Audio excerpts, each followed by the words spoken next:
A diamond ring slid across the table. 3 dangerous men were closing in, and a stranger had just whispered, "Pretend you're my fiancé, right now." Dr. Alara Hayes had exactly 3 seconds to decide: walk away and let whatever was about to happen unfold, or step into a lie that could destroy everything she'd built. She didn't know this man, didn't know what he'd done or who wanted him dead. But when she saw the desperation in his eyes, and the guns barely concealed under those expensive suits, she reached for the ring. One choice, one night, one stranger who would rewrite her entire future. If you want to see how this story ends, hit that like button and drop a comment with your city so I can see how far this tale travels. Now, let's begin. The Grand Meridian Hotel bar smelled like leather, expensive whiskey, and the kind of quiet desperation that only came with money and power colliding in dark corners. Alara Hayes sat at the polished maw bed counter, her conference badge still clipped to her blazer, nursing a gin and tonic she didn't really want. 3 days of veterinary symposiums had left her brain foggy with technical jargon and her feet aching from professional heels. She rarely wore back home in her clinic. She'd come down here because her hotel room felt too silent, too small, and because after 12 hours of discussing canine cardiology and feline oncology, she needed to be around people who didn't know what a thoracotomy was. The bartender, a young guy with perfectly styled hair and a name tag that read Marcus, was polishing glasses with the mechanical precision of someone who'd done it 10,000 times. The bar itself was mostly empty. A couple in the corner booth who looked like they were celebrating something expensive. A businessman on his phone, arguing in hushed, angry tones about quarterly projections. And then there was the man who just sat down 2 stools away from her. Alara noticed him because it was impossible not to. He moved like someone used to being watched, used to rooms going quiet when he entered them. Tall, broad-shouldered, with dark hair that was just slightly too long to be corporate, and a face that would have been handsome if it wasn't so carefully blank. His suit probably cost more than her car payment. Maybe 2. He ordered something clear and strong, drank half of it in one swallow, and stared at the mirrored wall behind the bar like he was searching for answers in his own reflection. Alara looked away. Not her business, not her problem. She'd learned a long time ago that men who looked like that, expensive, dangerous, wound too tight, were best observed from a distance. She was reaching for her phone to check her early morning flight when she felt it, that prickling awareness that comes right before something goes wrong. The bar doors opened, 3 men walked in, and the temperature in the room seemed to drop 5 degrees. They weren't dressed like hotel guests. Too sharp, too coordinated. They moved like a unit, scanning the room with the methodical precision of people who'd done this before. The man 2 stools down from Alara went absolutely still. Marcus the bartender found something very interesting to do at the far end of the bar. The couple in the corner booth suddenly remembered they had somewhere else to be. And Alara, because she was smart and had good instincts and had grown up in a neighborhood where you learned to read danger early, started to slide off her bar stool. Don't. The word was quiet, barely audible, but it stopped her cold. The man had shifted closer without her noticing, close enough that his voice wouldn't carry. His eyes were still on the mirror, tracking the 3 men's approach. But his hand, his left hand, was doing something strange. He was slipping a ring off his finger. "I need you to do something for me," he said, voice low and urgent and absolutely calm in a way that made her heart start hammering. "And I need you to do it without asking questions." "They're going to reach this bar in about 15 seconds, he continued, like she hadn't spoken. "When they do, I need you to be wearing this ring. I need you to lean into me like we've been together for years. And I need you to sell it like your life depends on it." He turned then, finally looked at her directly, and Alara felt something shift in her chest. His eyes were gray, storm cloud gray, and they were desperate and calculating and absolutely serious. "Because it might," he finished. The ring sat between them on the bar. Diamond. Massive. The kind of thing that came with insurance policies and security guards. "You're insane," Alara whispered. "Probably."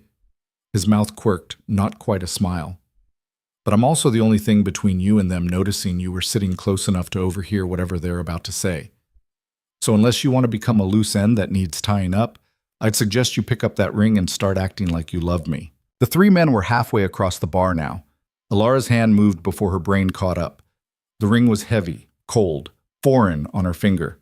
It fit perfectly, which seemed impossible and ominous, and "Lean in," the man murmured, and then his arm was around her waist, pulling her close, and she was pressed against his side like they'd done this 100 times before. "Adrian Voss," one of the men called out, voice carrying across the quiet bar. "Fancy seeing you here." The man beside her, Adrian apparently, didn't tense, didn't react, just turned with his arm still around Alara, expression shifting into something bland and mildly annoyed. "Constantine," he said, "I thought I made it clear I wasn't interested in doing business tonight." The three men had reached them now. The one who'd spoken, Constantine, tall and rail-thin with a face like a hatchet, smiled. It didn't reach his eyes. "Business doesn't stop just because you want a vacation, Adrian." His gaze slid to Alara, assessing and cold. "And who's this?" Adrian's hand tightened on her hip, a warning and a reassurance all at once. "My fiancée," he said smoothly. "Alara, meet Konstantin Volkov." "Konstantin, this is Dr. Alara Hayes. She's been very patient with me working through dinner, but I think she's about reached her limit." Alara's mind was racing. Fiancée. Doctor. He'd somehow known she was a doctor from her conference badge, had woven it into the lie so smoothly that Konstantin's eyes flickered with something that might have been belief. "Doctor," Konstantin repeated, his smile sharpening. "How lovely. Adrian, you didn't mention you were engaged." "I don't mention a lot of things to you, Konstantin."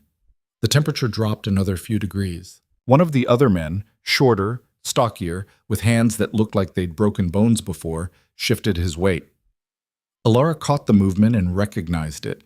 She'd seen it in the ER during her rotation years ago, the unconscious adjustment of someone carrying a weapon. Her mouth was dry. Her heart was trying to punch through her ribs. Adrian's thumb traced a small circle on her hip, grounding and deliberate. She'd spent 6 years in veterinary school learning to stay calm when animals were panicking, bleeding, dying. She'd talked down aggressive dogs, soothed fractured horses, performed surgery with owners watching through observation windows. She knew how to project calm when everything was chaos. So she smiled, reached up with her left hand, the one with the massive diamond, and touched Adrian's jaw, familiar and fond. "It's fine," she said, voice steady, "though I was hoping we'd at least make it through one drink before your work followed you here." Konstantin's eyes tracked the ring, the gesture, the easy intimacy of it. Adrian turned his head slightly, enough to brush a kiss against her knuckles. His lips were warm. The gesture was so smoothly done that for a second Alara almost believed it herself. 5 minutes, Adrian said, looking back at Konstantin. "Then I'm done for the night." Konstantin studied them for a long moment. Then he nodded, sharp and dismissive. 5 minutes. The terrace. Don't keep us waiting. He turned and walked toward the outdoor area, the other two men following like shadows. Adrian didn't move, didn't release her. They sat there, frozen in their performance, while Marcus the bartender materialized with a fresh drink and the studied blindness of someone who'd learned not to see things. 30 seconds passed. A minute. "They're watching through the glass," Adrian murmured, lips barely moving. "We need to sell this for another minute, maybe 2. "Who the hell are you?" Alara's voice shook despite her best efforts. "Someone who just dragged you into something very dangerous." He shifted, angling them so it looked like an intimate conversation, lowering his voice even further. "And someone who will get you out of it safely if you can keep this up for just a little longer." "Why should I trust you?" "Because you don't have a choice." His eyes met hers again, and there was something raw there, something honest underneath all the calculation. "And because I'm going to walk out onto that terrace in 2 minutes, and I need them to believe you're worth protecting, that I have something to lose. So please, Dr. Hayes." "Alara," she heard herself say. His expression shifted, surprised. "Alara," he repeated, testing the name. "Can you do this? Can you sit here, finish your drink, and then go up to your room like nothing happened?" Every instinct screamed at her to run, to grab her bag and get as far from Adrian Voss and Konstantin Volkov and whatever the hell this was as possible. But his hand was still on her hip, steady and warm, and those gray eyes were asking her to trust him even though he'd given her no reason to. And maybe it was the exhaustion from 3 days of conferences. Maybe it was the gin. Maybe it was the part of her that had spent her whole life being careful, being smart, being safe, and was suddenly, inexplicably tired of it. "Okay," she whispered. Something flickered across his face. Relief, maybe. Or regret. He leaned in, slow and deliberate, and pressed his lips to her temple. It wasn't passionate. It was gentle, almost reverent, the kind of kiss you gave someone you actually cared about. "Thank you," he breathed against her skin. Then he was pulling back, standing, adjusting his cuffs with practiced ease. "Order whatever you want," he said, voice returning to normal volume, playing to whatever audience might still be watching. "I'll be back before you finish it." He walked toward the terrace, shoulders straight, head high, like a man walking toward his execution. Alara sat at the bar, a stranger's ring on her finger, and wondered what the hell she'd just agreed to. Marcus reappeared with a menu and a carefully neutral expression. "Another gin and tonic?" he asked. "Something stronger," Alara said. Whatever he was drinking. Marcus poured 3 fingers of vodka into a crystal glass. Top shelf. The kind of liquor that cost more per ounce than her coffee budget for a month. "On Mr. Voss's tab," Marcus said quietly.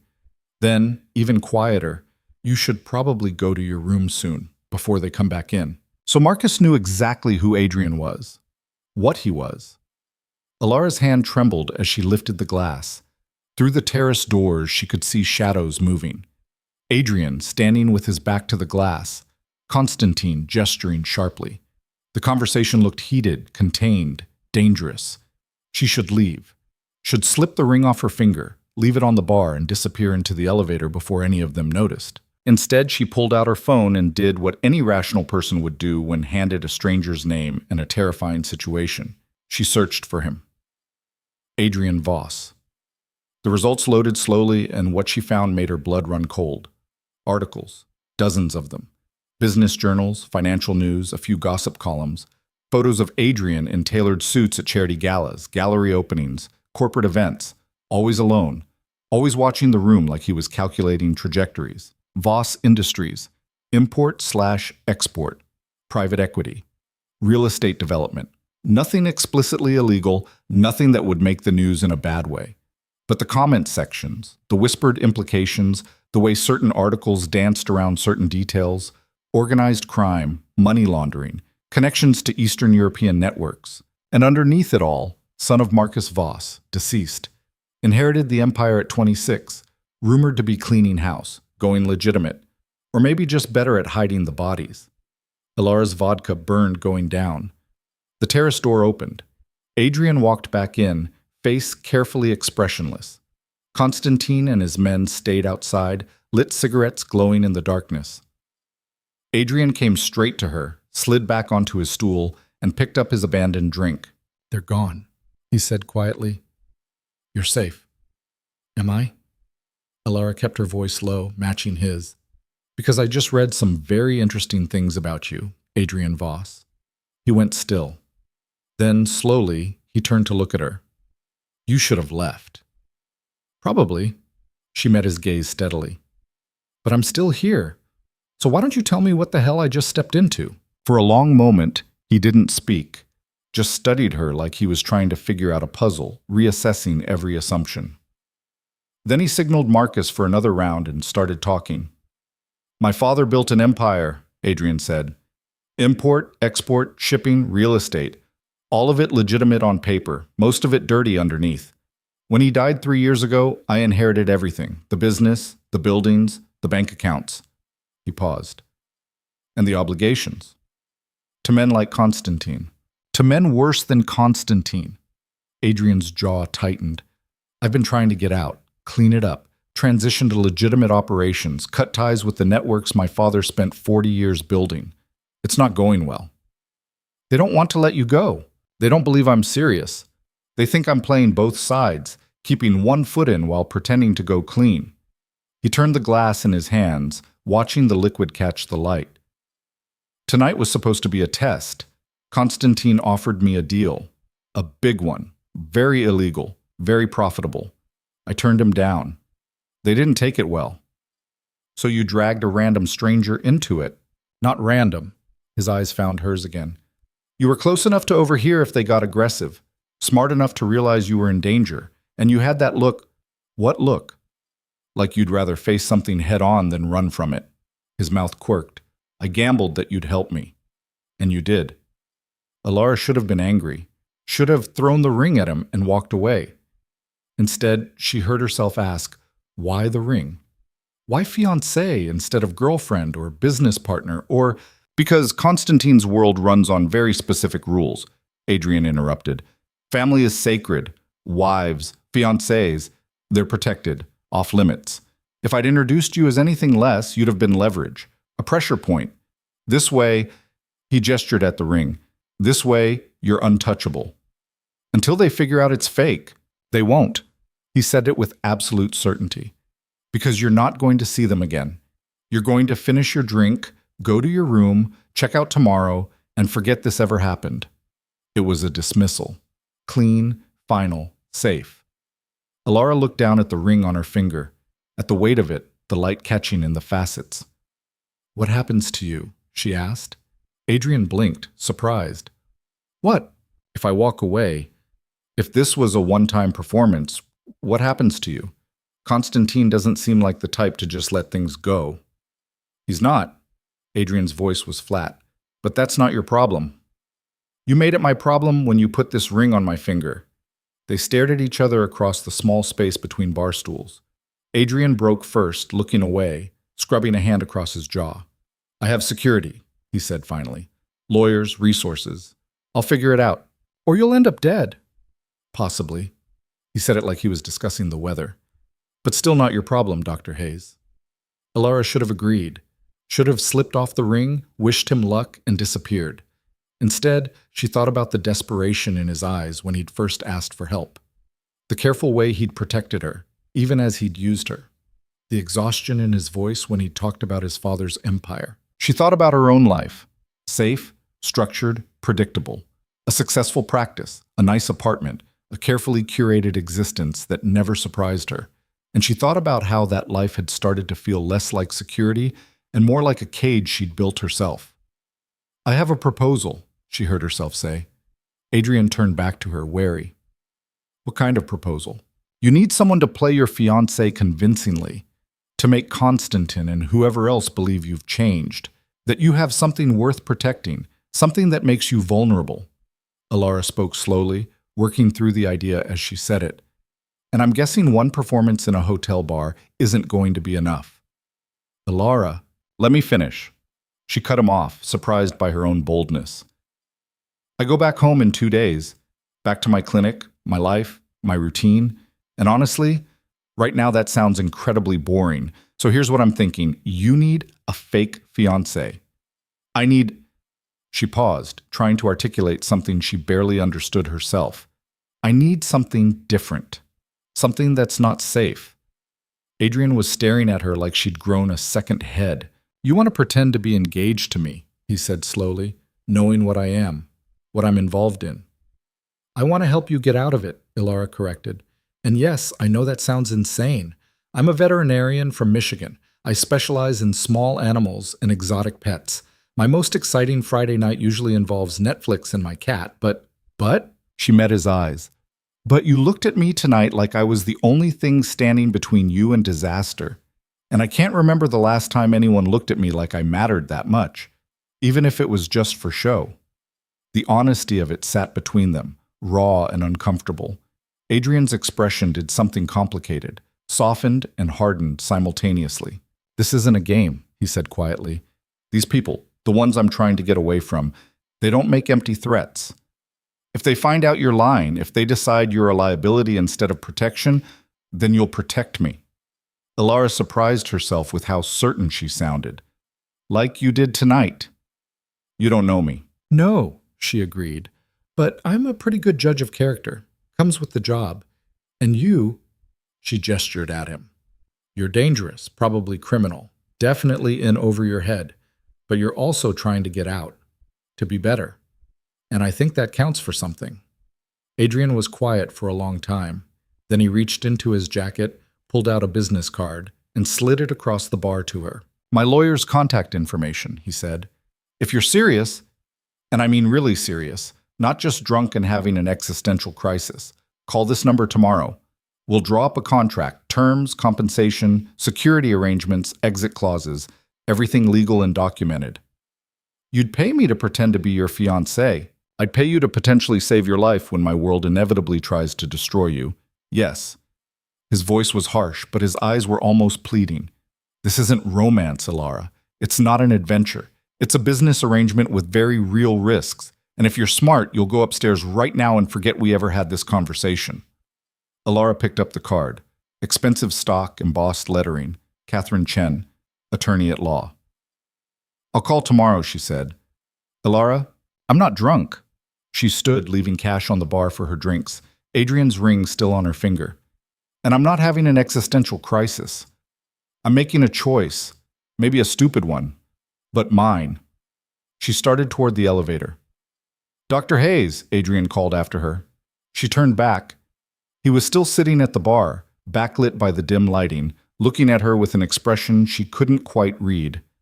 Thank you, he said, for tonight. Ask me again in a month if you're still grateful. The elevator doors closed on his surprised laugh. Alara's hotel room was on the 14th floor, overlooking the city. She stood at the window, still wearing her conference blazer and Adrian's ring, watching traffic move in patterns far below. Her phone buzzed. A text from her practice manager. Hope the conference is going well. Mrs. Henderson's cat is doing great after his dental. See you Monday. Monday, 48 hours away. 48 hours to decide if she was really going to do this. Really going to call that number, meet with a lawyer, and agree to fake marry a man she'd met 3 hours ago who was neck-deep in organized crime. She should be terrified. Instead, she felt more alive than she had in years. Her phone buzzed again. Unknown number. This is Adrian, in case you need to reach me before tomorrow. And Alara, sleep on it. Make sure this is what you want. Because once we start, there's no going back. She typed out a response, deleted it, typed again. I'm sure. 3 dots appeared, disappeared, appeared again. Then I'll see you soon. And Alara? Keep the ring tonight, just in case Constantine has anyone watching the hotel. She looked down at the diamond on her finger, at the way it caught the city lights, throwing fractured rainbows across her skin. Just in case. She didn't take it off. The next morning, Alara woke to sunlight streaming through hotel curtains and the disorienting feeling that last night had been a fever dream. Then she saw the ring on her nightstand glinting in the light, and reality crashed back. She'd agreed to fake marry a criminal, or ex-criminal, or trying to be ex-criminal. The distinction seemed important, but also terrifyingly unclear. Her phone showed 2 missed calls from her mother, a handful of conference reminder emails, and 1 new message from the unknown number that was apparently Adrian Voss. Catherine can meet at 10 a.m. if you're available. Address attached. No pressure. But if you're coming, come ready to negotiate. Alara checked the time. 8:47 a.m. She had 73 minutes to decide if she was really doing this. She spent 20 minutes in the shower trying to think rationally, trying to list all the reasons this was insane, dangerous, stupid. The list was long and compelling. Then she thought about Adrian's eyes last night, about the careful way he'd protected her even as he'd used her, about the exhaustion in his voice when he'd talked about his father's empire, about her own life, stretching out ahead of her in a perfectly predictable line. She was out of the shower and dressed in 35 minutes. Conservative but professional. Tailored pants, a silk blouse, her good blazer. She looked like someone going to a business meeting, someone who made smart decisions. The irony wasn't lost on her. Catherine Chen's office was in a sleek high-rise downtown, all glass and steel and the kind of understated money that didn't need to announce itself. The reception area had abstract art on the walls and furniture that probably cost more than Alara's first car. Adrian was already there.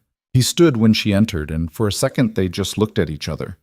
He was in a different suit, charcoal gray, perfectly fitted, but the same watchful intensity, like he was still half expecting her to bolt. "You came," he said. "I said I would." People say a lot of things. His mouth quirked, especially after strange nights in hotel bars. I'm not most people. I'm starting to realize that. A door opened and a woman emerged.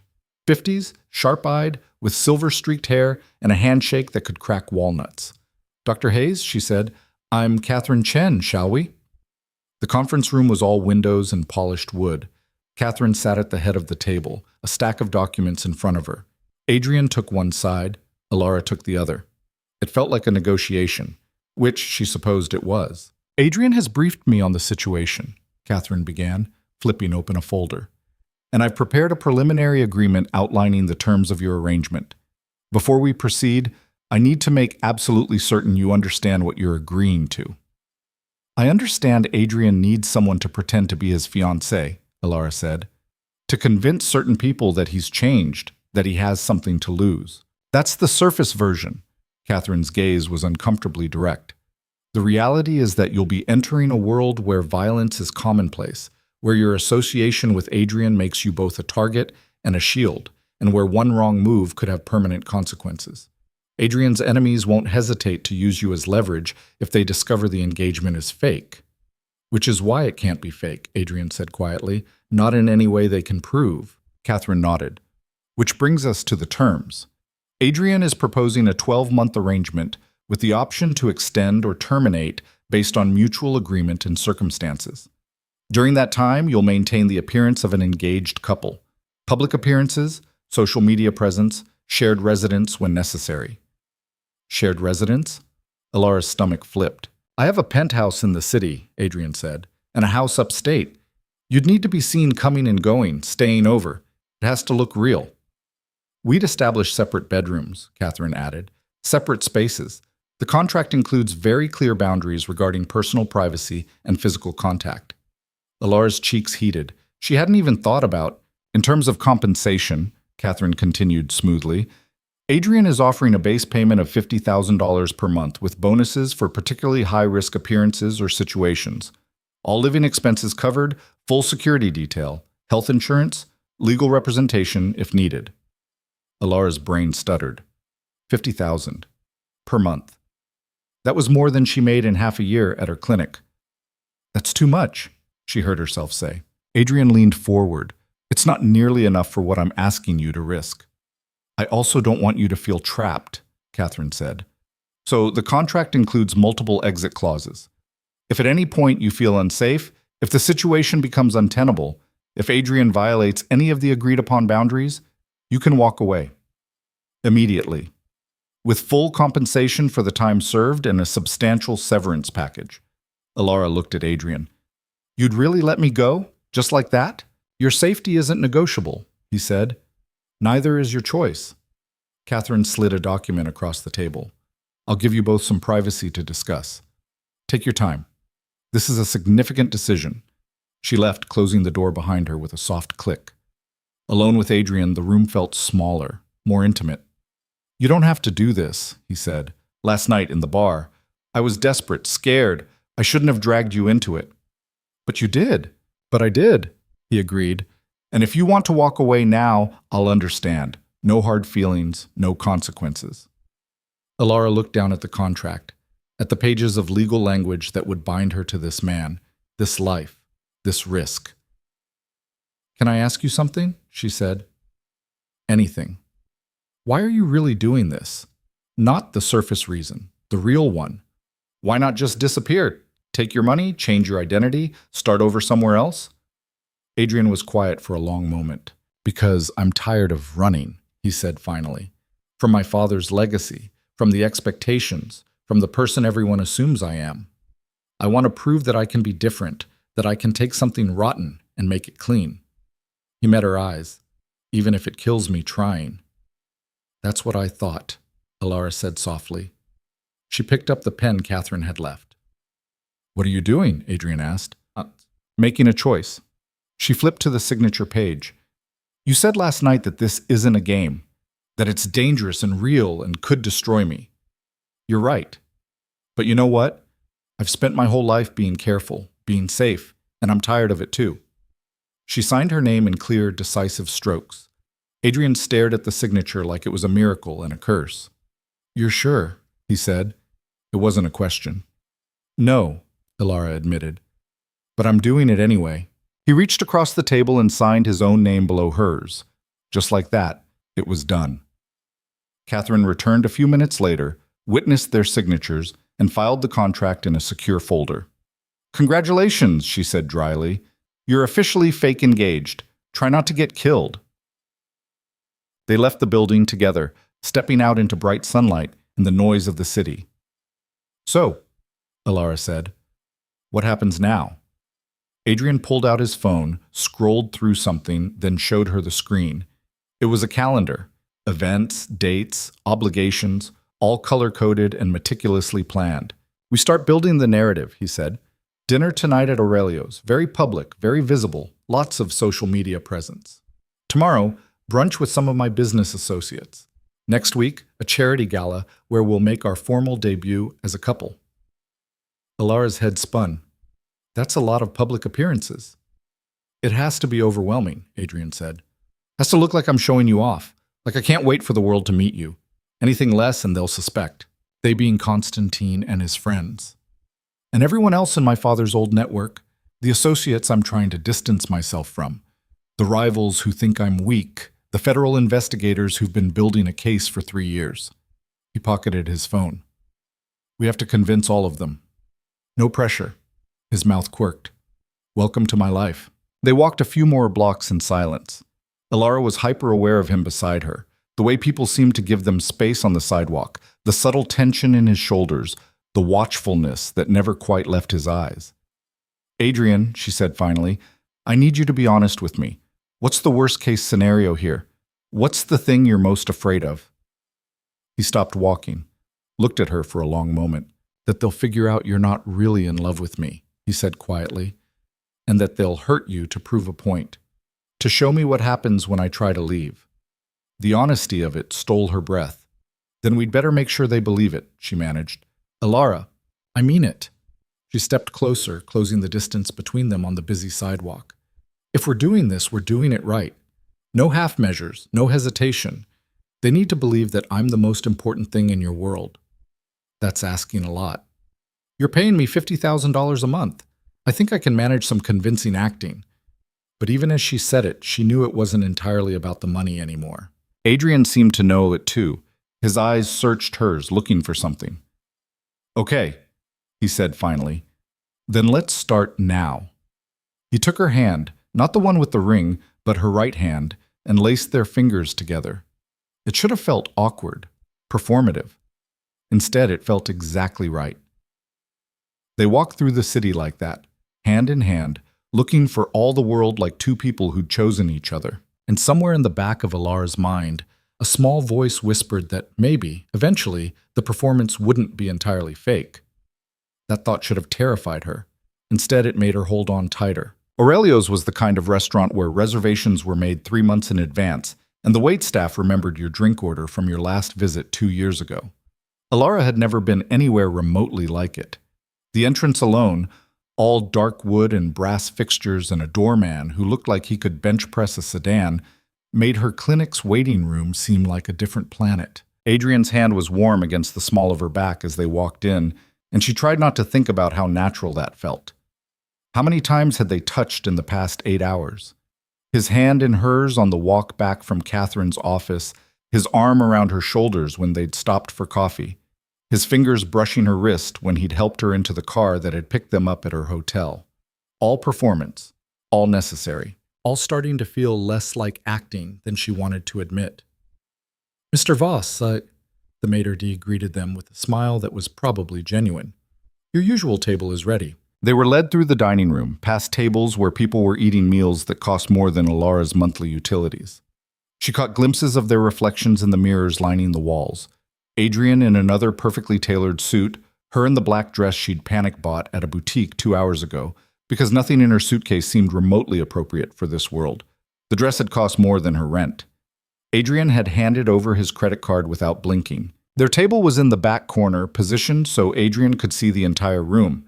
He pulled out her chair himself, a gesture so smooth and automatic that she wondered how many women he'd done this for before. Then she remembered. This was supposed to be different, special. The woman he was serious enough about to put a ring on. "You're thinking too hard," Adrian murmured as he sat across from her. "I can see it on your face." "I'm trying to figure out how to act like I belong here." "You do belong here. You're with me." He said it matter-of-factly, like it was the simplest thing in the world. And besides, half these people are criminals with better tailors. The other half are just boring rich people. You're more interesting than all of them combined. You don't know that. You've known me for less than 24 hours. I know you signed a contract this morning that could get you killed. His eyes held hers across the table. That makes you either the bravest person I've ever met or the most reckless. Either way, definitely interesting. A waiter appeared with champagne before Alara could respond. Dom Perignon, she noticed from the label. Adrian accepted it with a nod, waited for the glasses to be poured. To new partnerships, he said, raising his glass. Alara lifted hers. To not getting killed. His laugh was surprised and genuine. A few heads turned at nearby tables. Good, she thought. Let them look.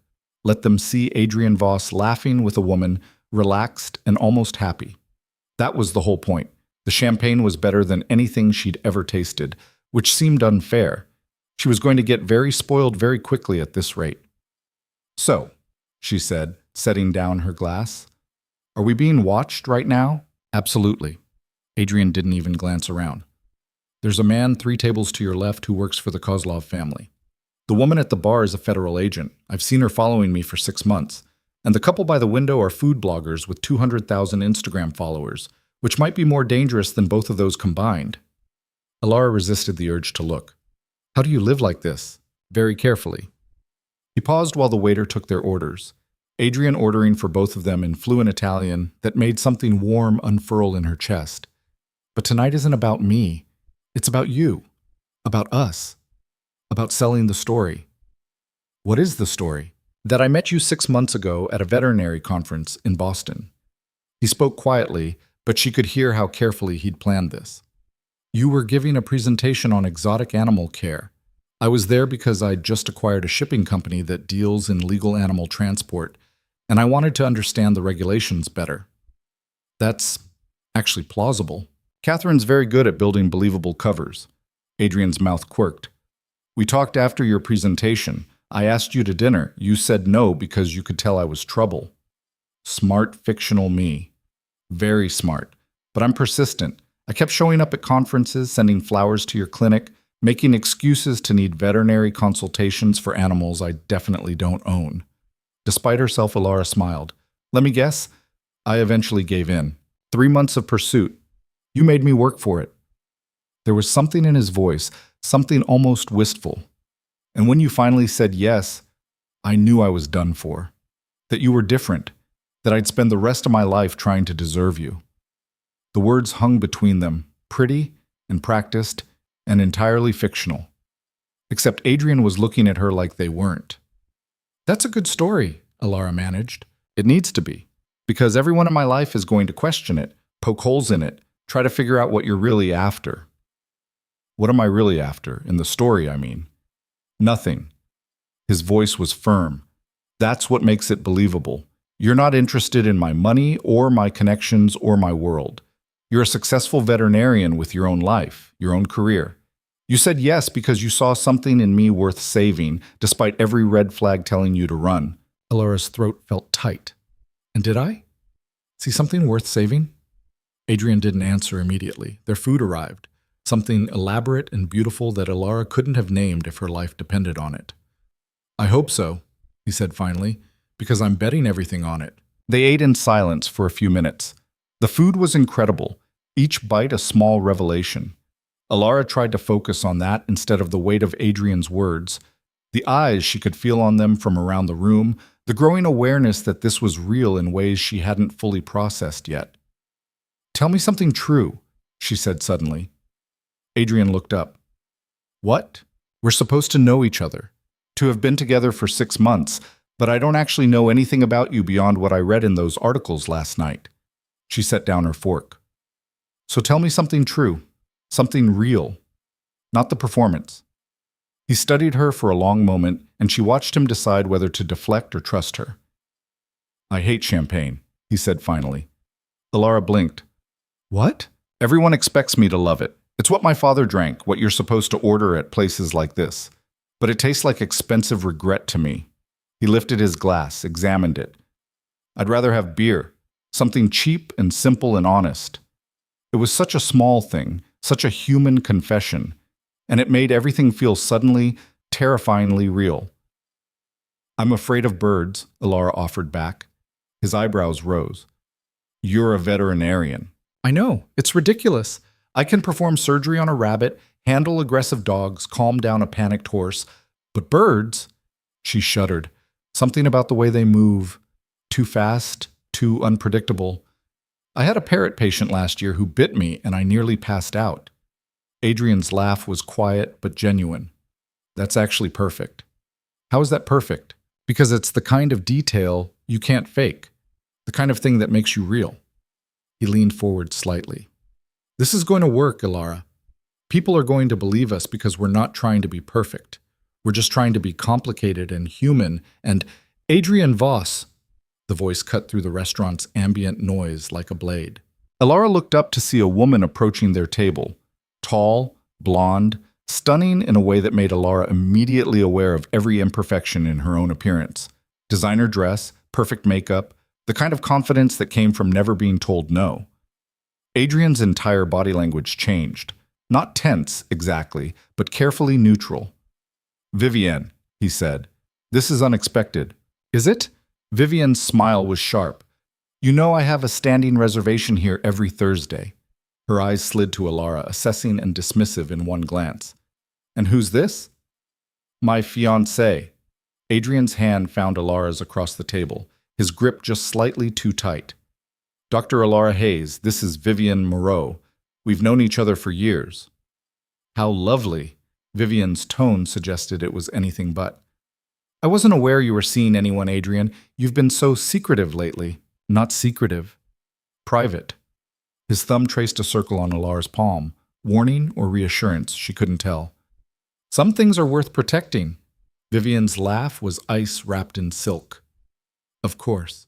Well, congratulations. I'm sure you'll be very happy together. She turned her attention back to Ilara. What do you do, Dr. Hayes, besides landing one of the most eligible bachelors in the city? The implication was clear. You're not good enough for him. Emarosor, and we both know it.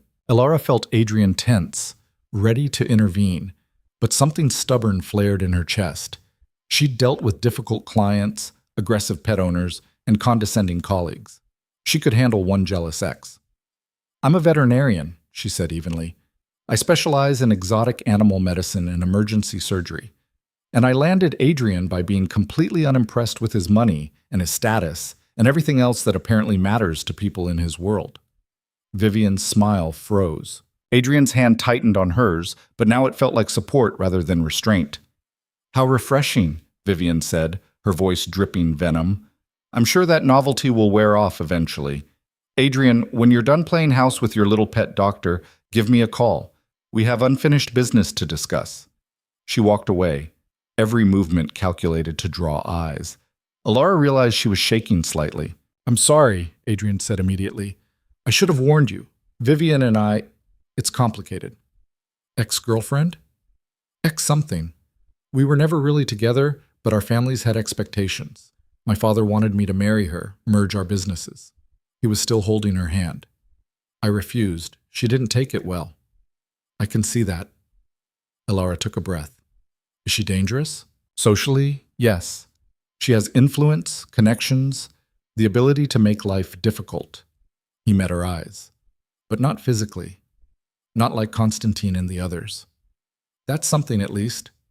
They finished their meal in relative peace after that, though Ilara could feel Vivienne's eyes on them from across the room. When the check came, Adrian paid without looking at it, then stood and offered Ilara his hand. Ready? He asked. For what? The real performance. He nodded toward the restaurant entrance, where a small crowd of photographers had materialized. Someone tipped off the press. We're about to become very public. Ilara's stomach dropped. Already? Vivienne's specialty. She can mobilize a media circus in under an hour. He drew her closer, his arm around her waist. Just stay close to me, smile, and let me handle the questions. Can you do that? Do I have a choice? Always. We can leave through the kitchen if you want, but if we do, it looks like we're hiding, like there's something to be ashamed of. He was right. Ilara knew he was right. Okay, she said. Let's do this. They walked out together, and the cameras erupted. Flashes everywhere, voices shouting questions, Adrian's name repeated like a chant. He kept her close, his hand firm on her waist, guiding her through the chaos with practiced ease. Adrian, who's your date? Is it true you're engaged? Dr. Hayes, how long have you been together? Adrian, what about Vivian Moreau? Adrian stopped, turned to face the cameras with Alara tucked against his side. This is Dr. Alara Hayes, he said, voice carrying over the noise. We've been together for 6 months, and yes, we're engaged. That's all we're saying tonight. Thank you. More questions, more flashes, but Adrian was already moving, steering Alara toward the car that had appeared at the curb. His driver, a serious-looking man built like a linebacker, held the door open. They slid into the back seat, and the chaos cut off as the door closed. Silence. Alara was breathing hard, her heart pounding. That was insane, she managed. That was nothing. Adrian was scrolling through his phone, watching something. It's already online, 3 gossip sites and counting. He showed her the screen. Photos of them leaving the restaurant, her looking slightly shell-shocked, him looking protective and possessive. The headlines were predictable. Adrian Voss off the market, and mystery woman catches eligible bachelor, and Voss dynasty heir engaged to unknown veterinarian. Unknown veterinarian, Alara read. That's flattering. Give them 12 hours. They'll have your entire life story by morning. Adrian pocketed his phone. I'm sorry. I know this isn't what you signed up for. Actually, it's exactly what I signed up for. She looked at him in the dim light of the car's interior. You said it would be overwhelming and public and invasive. You weren't lying.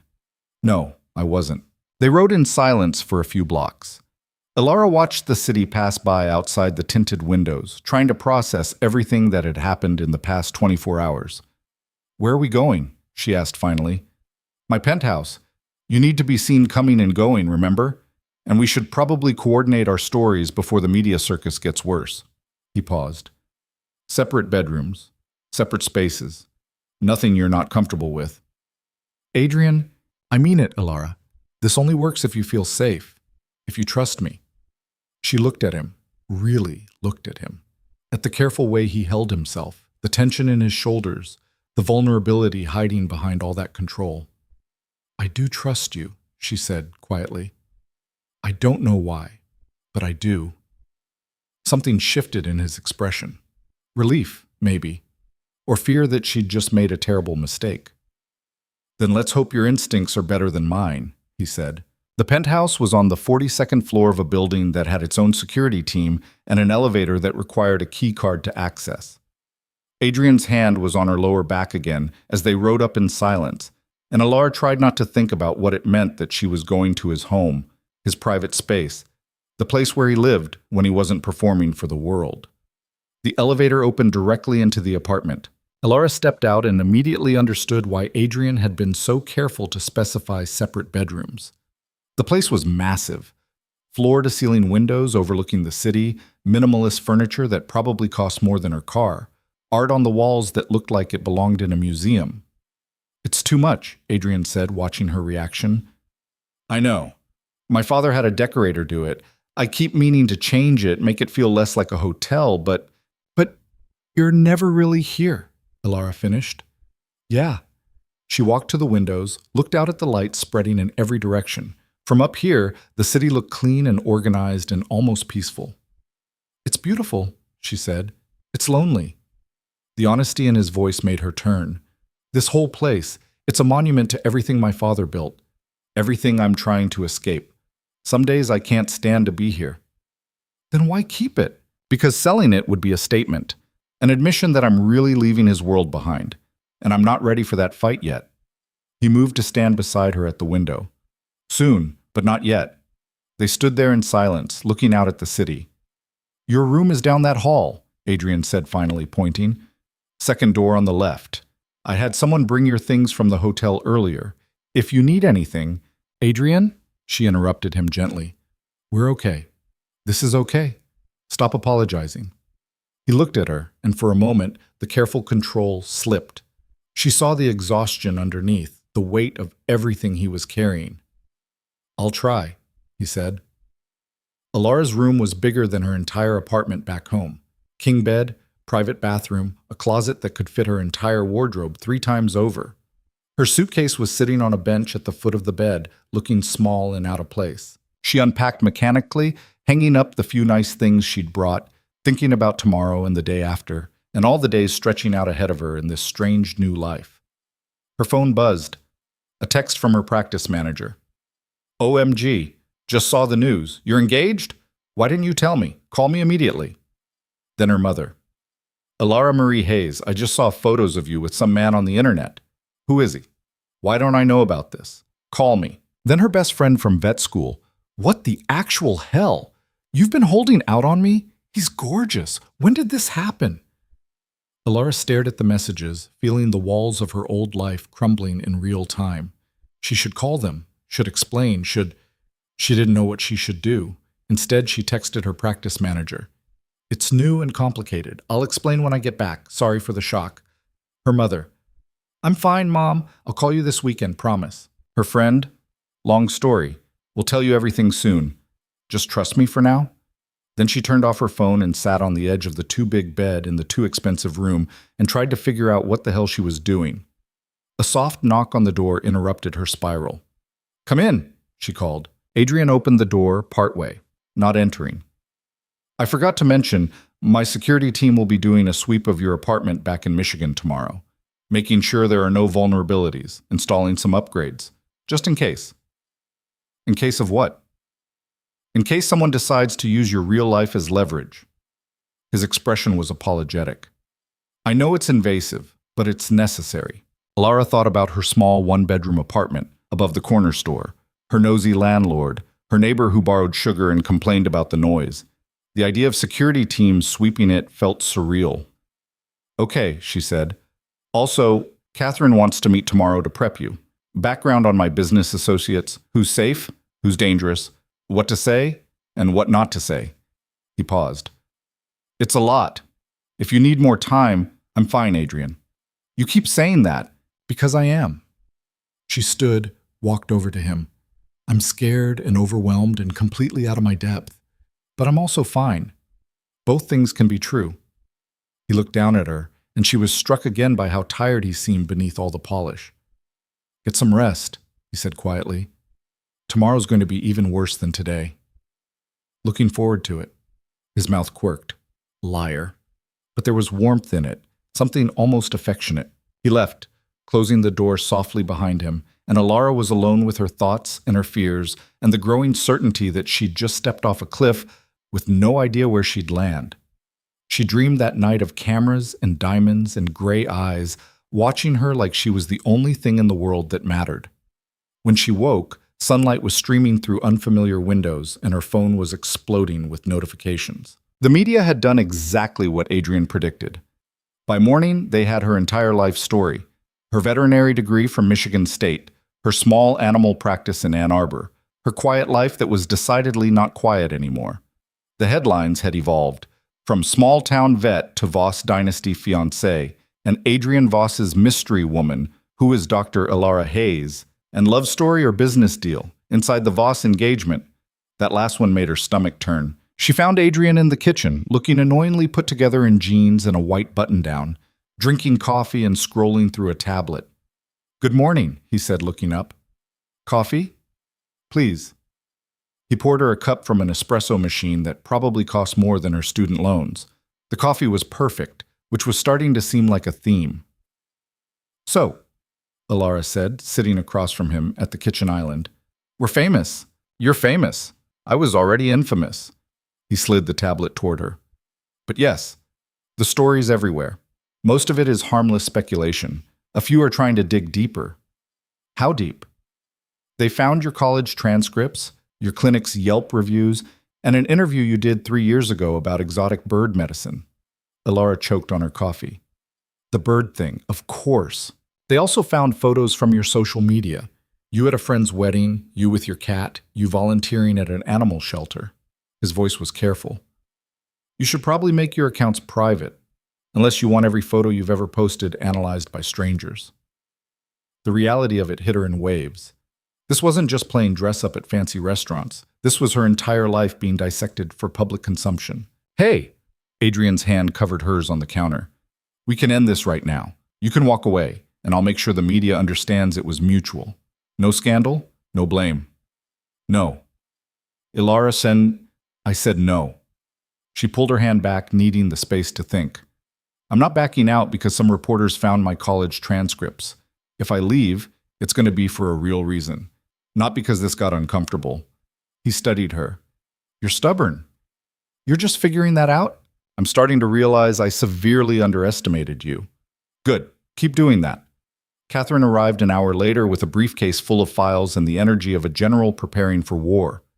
They spent the next 3 hours in Adrian's study, a room lined with books he probably never read, and artwork that made Ilara's eyes hurt, going over names, faces, relationships, and loyalties. Konstantin Volkov, Catherine said, showing Ilara a photo. You met him already. Eastern European network, primarily weapons and contraband. He and Adrian's father had a partnership that Adrian is trying to dissolve. He seemed like he wanted to kill Adrian. He probably does, but he also needs Adrian's shipping channels and distribution networks. So he's stuck in this uncomfortable middle ground of wanting him dead but needing him alive. Catherine pulled out another photo. Vivienne Moreau. You met her too. Old money, legitimate businesses on the surface, but her family's been laundering money for Russian oligarchs for 3 generations. And she wanted to marry Adrian, still wants to marry Adrian, or at least merge their empires. Catherine's expression was dry. Your existence is extremely inconvenient for her. They went through a dozen more names. Business associates who were clean, business associates who were dirty, federal agents who were building cases, rivals who were waiting for Adrian to make a mistake. Ilara's head was spinning by the time Catherine finally closed her briefcase. One more thing, Catherine said. The charity gala next week, it's not just a social event. It's where Adrian is going to make his formal break with his father's old network. Announce new business directions, new partnerships. It's a statement. And I'm part of that statement. You're the centerpiece of it, the proof that he's changed, that he's building a different life. Catherine looked at her seriously. There will be people there who want to see you fail, who want to prove you're not good enough, not strong enough, not real enough. Can you handle that? Ilara thought about Vivian's ice-sharp smile, Konstantin's cold assessment, the cameras and the questions, and the constant weight of being watched. I'm a veterinarian, she said. I've had Great Danes bite me, cats scratch my eyes, and a macaw try to take off my finger. I think I can handle some rich people being mean. Catherine's laugh was surprised and genuine. I like you, Dr. Hayes. Don't get killed. Everyone keeps saying that, because it's a real possibility. After Catherine left, Adrian found Ilara standing at those massive windows again, looking out at the city. You okay? He asked. Define okay. He moved to stand beside her. Fair point. They stood in silence for a moment. Can I ask you something? Ilara said. Always. Do you ever regret it? Trying to get out, trying to go legitimate? Wouldn't it be easier to just accept what your father built and stop fighting? Adrian was quiet for a long time. Every day, he said finally, it would be so much easier to just give in, to be the person everyone expects me to be. But then I think about my father at the end, paranoid, isolated, surrounded by people who smiled to his face and planned his death behind his back. He died alone in a hospital room, and no one came to the funeral except the people who wanted to make sure he was really dead. I'm sorry, don't be. He built that ending himself brick by brick, bad decision by bad decision. Adrian's voice was flat. And I refuse to build the same thing, even if trying to break the cycle kills me. Ilara looked at him, at the tension in his jaw, the weight in his eyes, the determination wrapped in exhaustion. It won't kill you, she said quietly, because you're not doing it alone anymore. He turned to her, surprised. We're in this together, remember? She managed to smile. That's what fake fiancés are for, moral support and public credibility. Is that all we are? The question was soft, almost tentative. Fake? Ilara's breath caught. Before she could answer, before she could figure out what the answer even was, Adrian's phone rang. He checked it, and his expression went carefully blank. I have to take this, he said. He walked away, phone to his ear, voice dropping to a murmur she couldn't hear. Elara stood at the window, watching the city, and wondered when exactly the line between performance and reality had started to blur, and whether that was the most dangerous thing of all. Adrian was gone for 20 minutes. When he came back, his face was carved from stone, and his jaw was tight enough to crack teeth. "We have a problem," he said. Elara's stomach dropped. "What kind of problem?" "The kind where Constantine just invited himself to dinner tomorrow night. Here, at the penthouse." Adrian ran a hand through his hair, disturbing the careful styling. "He wants to meet you properly. Get to know my fiancée." "That doesn't sound like a problem. That sounds like a nightmare." "It's both." He started pacing, the careful control she'd gotten used to fraying at the edges. "He's testing us, seeing if the engagement holds up under scrutiny. If he senses anything off, anything fake, then what? He kills us both over dinner?" "No, he'd be more subtle than that." Adrian stopped pacing, looked at her directly. "He'd start asking questions, digging into your background, your family, your life. And when he found something he could use, and he would find something, Elara, these people always do, he'd use it to pull us apart, to prove I'm lying, to show everyone that I'm not really changing, just playing games." Elara sat down on the leather couch, trying to process this. "So we need to be perfect tomorrow night, completely convincing. We need to be more than convincing. We need to be real." He sat beside her, close enough that she could smell his cologne, something expensive and understated. Constantine grew up in this world. He can spot a performance from a mile away. The only way this works is if we actually know each other, if the details are right. We've been pretending to date for 6 months. We should know each other. Exactly. So we need to actually learn those 6 months. Build the history that never happened. Adrian pulled out his phone, opened a notes app. Catherine put together a timeline. Where we met, our first date, the first time you stayed over, when I proposed. But timelines aren't enough. We need the texture. The fights we had, the inside jokes, the way you take your coffee, the things that drive me crazy about you. You mean the things that should drive you crazy about me, since we've never actually dated? Right. He looked at her, and something in his expression made her chest tight. So let's fix that. They spent the rest of the afternoon building a relationship that had never existed. Adrian ordered Thai food, apparently their favorite compromise when they couldn't agree on dinner, and they sat on the floor of his too-perfect living room with containers of pad thai and spring rolls spread between them, constructing a fiction so detailed it started to feel like memory. "First date," Adrian said, reading from Catherine's notes. "October 15th. I took you to a small Italian place in the North End. You ordered the mushroom risotto. Did I like it? You said it was good but too salty. You're picky about food." "Am I?" Elara grabbed a spring roll. "Because right now I'm eating takeout on a billionaire's floor. I don't seem that picky. That's because this is real. On our fake first date, you sent back the wine twice because it wasn't the right temperature." Elara laughed despite herself. "I sound terrible." "You sound like someone who knows what she wants and isn't afraid to ask for it." Adrian's voice was quieter. "I like that about you, that you didn't try to impress me or make things easy. You were just yourself."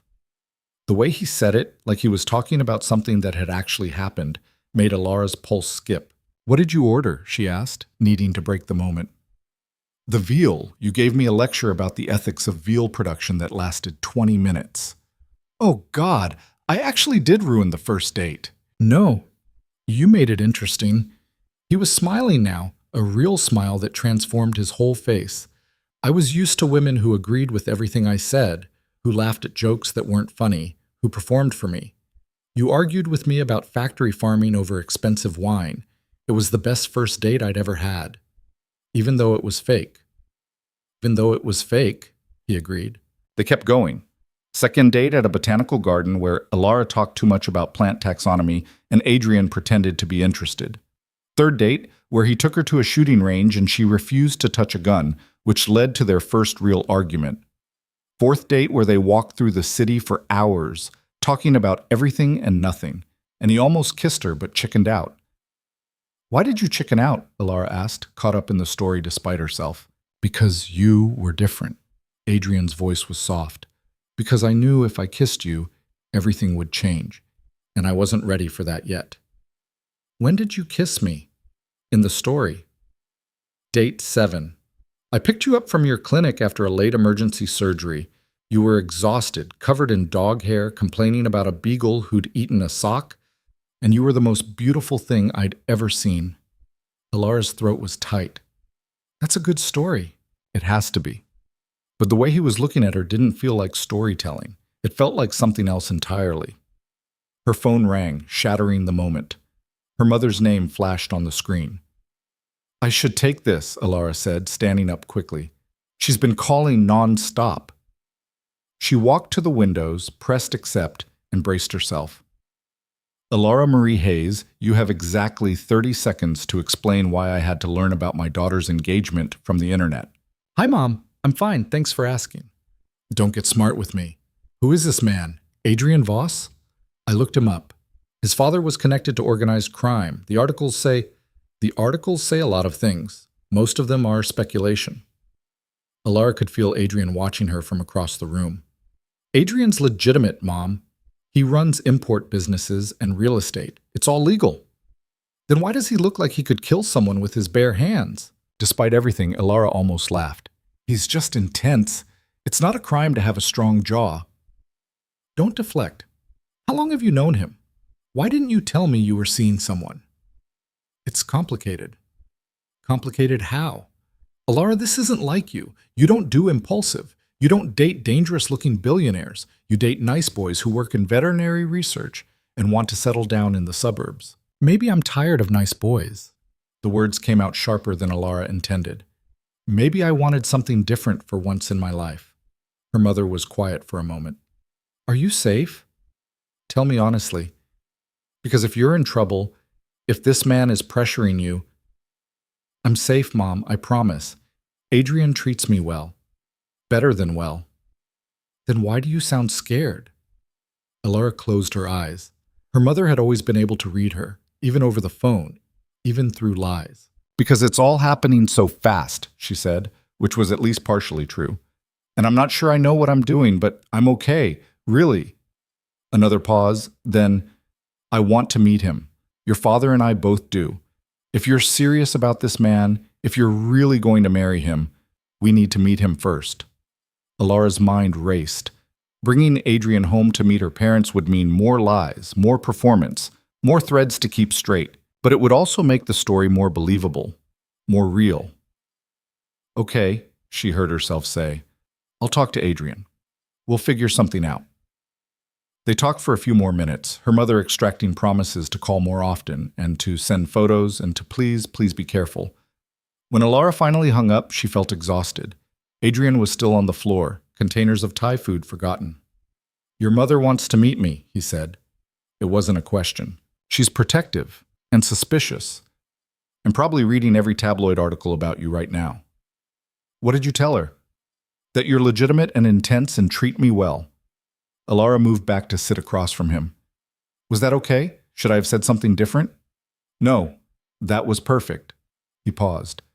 Do you want to do it? Bring me home to meet your parents? Do we have a choice? If we're supposedly engaged, eventually they'll need to meet you. Eventually, yes. But Alara, he looked at her seriously. Meeting your parents means dragging them into this, making them part of the lie. Are you okay with that? She thought about her parents in their small house in suburban Michigan, her father who still worked at the hardware store he'd managed for 30 years, her mother who volunteered at the library and made casseroles for sick neighbors. Simple people living simple lives. Bringing Adrian into that world felt like contamination, but not bringing him felt like an admission that none of this was real. We'll figure it out later, she said. Right now we need to focus on tomorrow night, on Constantine. Adrian nodded, accepting the deflection. Right. So, more history. The night I proposed? Wait, Alara interrupted him. I need to know something first. Something real, not from Catherine's timeline. Okay, why are you really doing this? Not the surface answer about going legitimate. The real reason. She met his eyes across the takeout containers. Because this is exhausting and dangerous and complicated. You could have found 100 easier ways to convince people you've changed. So why this? Why me? Adrian was quiet for a long time, long enough that Alara thought he might not answer. Because I'm tired of being alone, he said finally. I've spent 3 years trying to dismantle my father's empire, and the whole time, I've been doing it by myself. No one to trust, no one to talk to, no one who sees me as anything other than Marcus Voss's son or a criminal trying to go clean or a mark to be used. He looked at her, and the vulnerability in his eyes was almost painful. And then you showed up in that hotel bar, and you helped me without knowing anything about me, without wanting anything from me. And for the first time in 3 years, I didn't feel alone. Alara's chest ached. Adrian, I know it's not fair, he continued. I know I'm using you, even with the contract and the money and all the precautions. But you asked for the truth, and that's it. I asked you to be my fake fiancé because I wanted someone on my side, someone who chose to be there, even temporarily. The honesty of it sat between them like something alive. I chose this, Alara said quietly. I keep choosing it. That has to count for something. It counts for everything. They held each other's gaze, and Alara felt the air shift between them, felt the performance start to crack, revealing something underneath that was more real and more dangerous than any of Constantine's threats. Adrian looked away first, clearing his throat.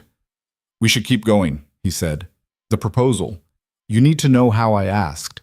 So they kept building their fictional history, adding layers and details until the story felt solid enough to stand on.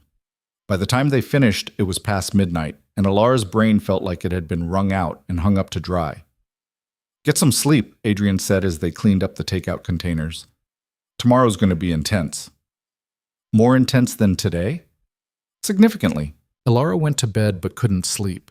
She lay in the too big bed in the too expensive room, staring at the ceiling and thinking about Adrian's words, about loneliness and choice and the weird space between truth and fiction they were inhabiting. Somewhere around 3 in the morning, she got up and padded down the hall. The penthouse was dark except for a light coming from Adrian's study. She found him there, sitting at his desk with a glass of whiskey and a stack of documents that looked legal and dense. Can't sleep either? She asked from the doorway. He looked up, surprised. Did I wake you? No, my brain won't shut off. She came into the room, sat in the chair across from his desk. What are you working on? Contracts. I'm selling off some of my father's old businesses, the ones I can't clean up. He took a sip of whiskey. Trying to, anyway. It's complicated when half your business partners are criminals who don't want paper trails. Can I ask you something that might be rude? At this point, I think we're past politeness. Do you miss it? Alara gestured vaguely. The old life, the power, the money, the fear. It must have been easier in some ways. Adrian was quiet for a moment, considering. Sometimes, he admitted, when I was my father's son, people didn't question me. They didn't challenge me. They were too afraid. And there was a simplicity to that. A clarity. He set down his glass. But I also couldn't sleep at night. Couldn't look at myself in the mirror without seeing him staring back. So no, I don't miss it enough to go back. Even if trying to leave kills you? Even then. He met her eyes. Some things are worth dying for. Like what? Like the chance to be someone different, someone better. He paused. Someone you might actually want to marry for real someday. The words hung in the air between them, too honest and too dangerous. Alara stood abruptly. I should let you work. Alara, this. Good night, Adrian. She fled before he could say anything else, before the walls between performance and reality could crumble any further. The next day arrived with all the subtlety of a freight train.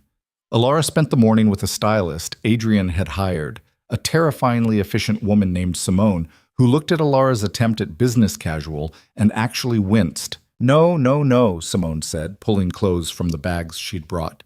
Konstantin Volkov is old-world Russian aristocracy. He expects elegance, sophistication, traditional femininity. You need to look like you belong at Adrian's side, not like you're going to a parent-teacher conference. 3 hours later, Alara barely recognized herself. The dress was deep emerald silk that clung in all the right places. The heels were higher than anything she'd ever worn, and her hair was swept up in something that Simone called effortless elegance, but had taken 45 minutes to achieve. Better, Simone declared. Now you look like a woman worth starting a war over. That's not reassuring. It wasn't meant to be, darling. Adrian was in the kitchen when Alara emerged, talking on the phone in what sounded like Russian. He looked up, saw her, and stopped mid-sentence. "I'll call you back," he said into the phone, and hung up without waiting for a response. "Is it too much?" Alara asked, suddenly self-conscious. "No, it's—" He seemed to be struggling for words. "You look beautiful." "Simone's work, not mine. Simone didn't make your eyes that color, or give you that smile." He moved closer, his gaze traveling over her in a way that made her skin feel warm. "Constantine is going to take one look at you and understand exactly why I'd burn my father's empire to the ground to keep you. That's the idea, right? Sell the performance." "Right, the performance." But something in his voice suggested he wasn't thinking about performance at all. They spent the afternoon preparing the penthouse. Adrian's security team swept the apartment for listening devices, apparently a standard precaution when Constantine was visiting. The chef he'd hired for the evening arrived and started preparing a meal that smelled incredible and probably cost more than Alara's monthly salary. By 6 o'clock, everything was ready. The table was set with china that looked antique and expensive. Wine was breathing in crystal decanters, and soft classical music played from invisible speakers. "Remember," Adrian said, straightening his tie for the third time, "we've been together 6 months. We're comfortable with each other, in love, planning a wedding." "I know the story. And if Constantine asks anything you don't know the answer to, I deflect to you or make a joke. I know, Adrian. We've been over this a dozen times." "I'm nervous," he admitted. "Constantine is dangerous, but he's also smart. If he suspects, he won't." Alara reached up, adjusted his tie herself. "We're good at this. Better than we should be, honestly." Adrian's hand came up to cover hers where it rested on his chest. "Thank you," he said quietly, "for doing this, for being here. Where else would I be?" The doorbell rang, cutting off whatever he might have said next. Konstantin Volkov arrived with an entourage that would have been comical if it wasn't terrifying. 2 bodyguards who looked like they bench-pressed small cars, a beautiful woman who Konstantin introduced as his associate Irina, and an air of menace that filled the penthouse like smoke. "Adrian," Konstantin greeted, his accent thick and his smile sharp. "And Dr. Hayes, how lovely to see you again in more pleasant circumstances." "Mr. Volkov," Alara said, offering her hand. "Thank you for coming." He took her hand, but instead of shaking it, he brought it to his lips in a gesture that felt invasive and possessive. "Please, call me Konstantin. We are practically family now, yes?" Adrian's hand found the small of Alara's back, a subtle claim. "Dinner is ready," he said smoothly. "Shall we?" The meal was excruciating. Konstantin asked questions that seemed innocuous on the surface but were clearly designed to trip them up. Where exactly had they met? What had Adrian been wearing? What had they talked about? Alara answered carefully, sticking to the script they'd built, watching Adrian's face for cues. "And the proposal," Konstantin said, cutting into his beef with surgical precision. "Adrian is not known for grand romantic gestures. How did he ask?" Alara felt Adrian tense beside her. This was one of the details they'd fought about. Catherine had suggested something public and dramatic. Adrian had argued for something private and meaningful. They'd settled on a compromise that felt risky now, under Konstantin's cold gaze. "It was after a terrible day," Alara said, setting down her fork. "I'd lost a patient, a golden retriever I'd been treating for weeks. The owner was devastated, and I felt like I'd failed. I came home exhausted and sad, and Adrian was waiting. He'd made dinner, even though he can barely cook. Burned the chicken, actually." Adrian's lips quirked, a real smile breaking through the tension. "I ordered pizza," he added, after the smoke alarm went off. "We ate pizza on the living room floor," Alara continued, the story feeling real as she told it. "And Adrian said that he wanted to spend the rest of his life making sure I had someone to come home to on the terrible days. That even when everything else went wrong, I'd have him." She wasn't looking at Konstantin anymore. She was looking at Adrian, and the expression on his face made her forget they were performing. "And then he pulled out the ring," she finished quietly, "and asked me to marry him." The table was silent. Konstantin studied them both, his gaze moving between them like a surgeon looking for the incision point. "That is a very sweet story," he said finally. "Very believable." The way he said it made Alara's blood run cold. "Believable?" Adrian's voice was carefully neutral. You have always been a good liar, Adrian. Your father taught you well. Constantine took a sip of wine. But I wonder, is Dr. Hayes real, or is she another move in whatever game you're playing? She's real, Adrian said, his hand finding Alara's under the table. The most real thing in my life. Prove it. The challenge hung in the air like a blade. Adrian stood, pulling Alara to her feet with him. You want proof? He said, his voice low and dangerous. Here's your proof. He kissed her. Not a performance kiss. Not a gentle brush of lips for show. He kissed her like he meant it, one hand tangling in her carefully styled hair, the other at her waist, pulling her close. And Alara, caught off guard, responded without thinking. Her hands came up to his chest, then his shoulders, then into his hair, and she kissed him back like the past 3 days of carefully maintained distance had been killing her. It lasted maybe 10 seconds, maybe a lifetime. When Adrian pulled back, they were both breathing hard. Satisfied? Adrian said to Constantine, his eyes never leaving Alara's face. Constantine laughed, slow and amused. Yes, he said. I believe I am. The rest of dinner passed in a blur. Constantine's questions became less pointed, more social. He talked about business opportunities, about mutual acquaintances, about the charity gala next week. But Alara barely heard any of it. She was too aware of Adrian beside her, of the phantom feeling of his lips on hers, of the way something fundamental had shifted between them. When Constantine finally left, 3 hours and countless tests later, Alara collapsed onto the couch, her entire body shaking with adrenaline and relief. We did it, she said. He believed us. Yeah. Adrian's voice was strange, distant. She looked up to find him standing by the windows, his back to her. Adrian, I need to tell you something, he said. Alara's stomach dropped. What? He turned, and the expression on his face made her heart stutter. That kiss, he said. I didn't plan it. Constantine demanded proof, and I panicked, and I... He stopped, started again. But when I kissed you, Alara, it wasn't for him. It wasn't for the performance. Then what was it for?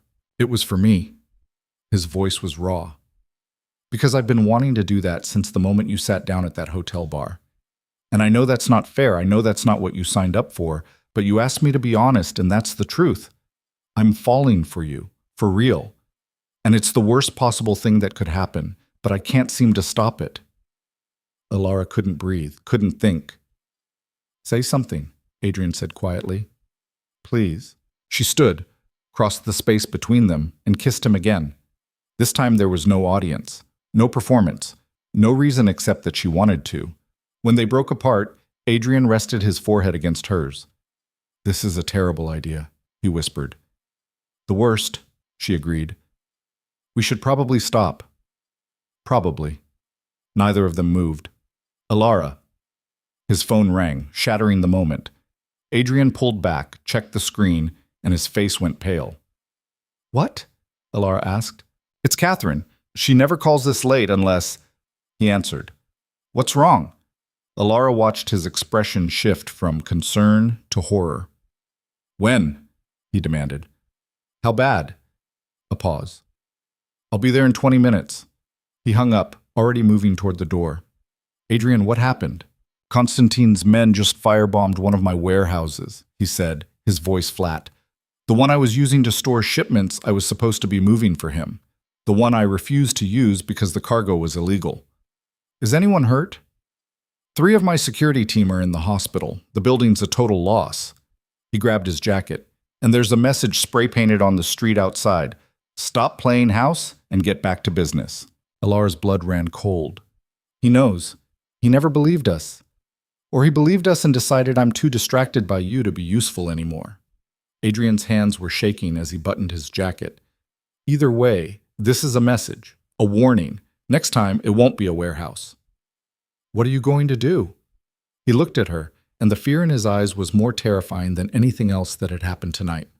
I'm going to end this, he said, before it ends us.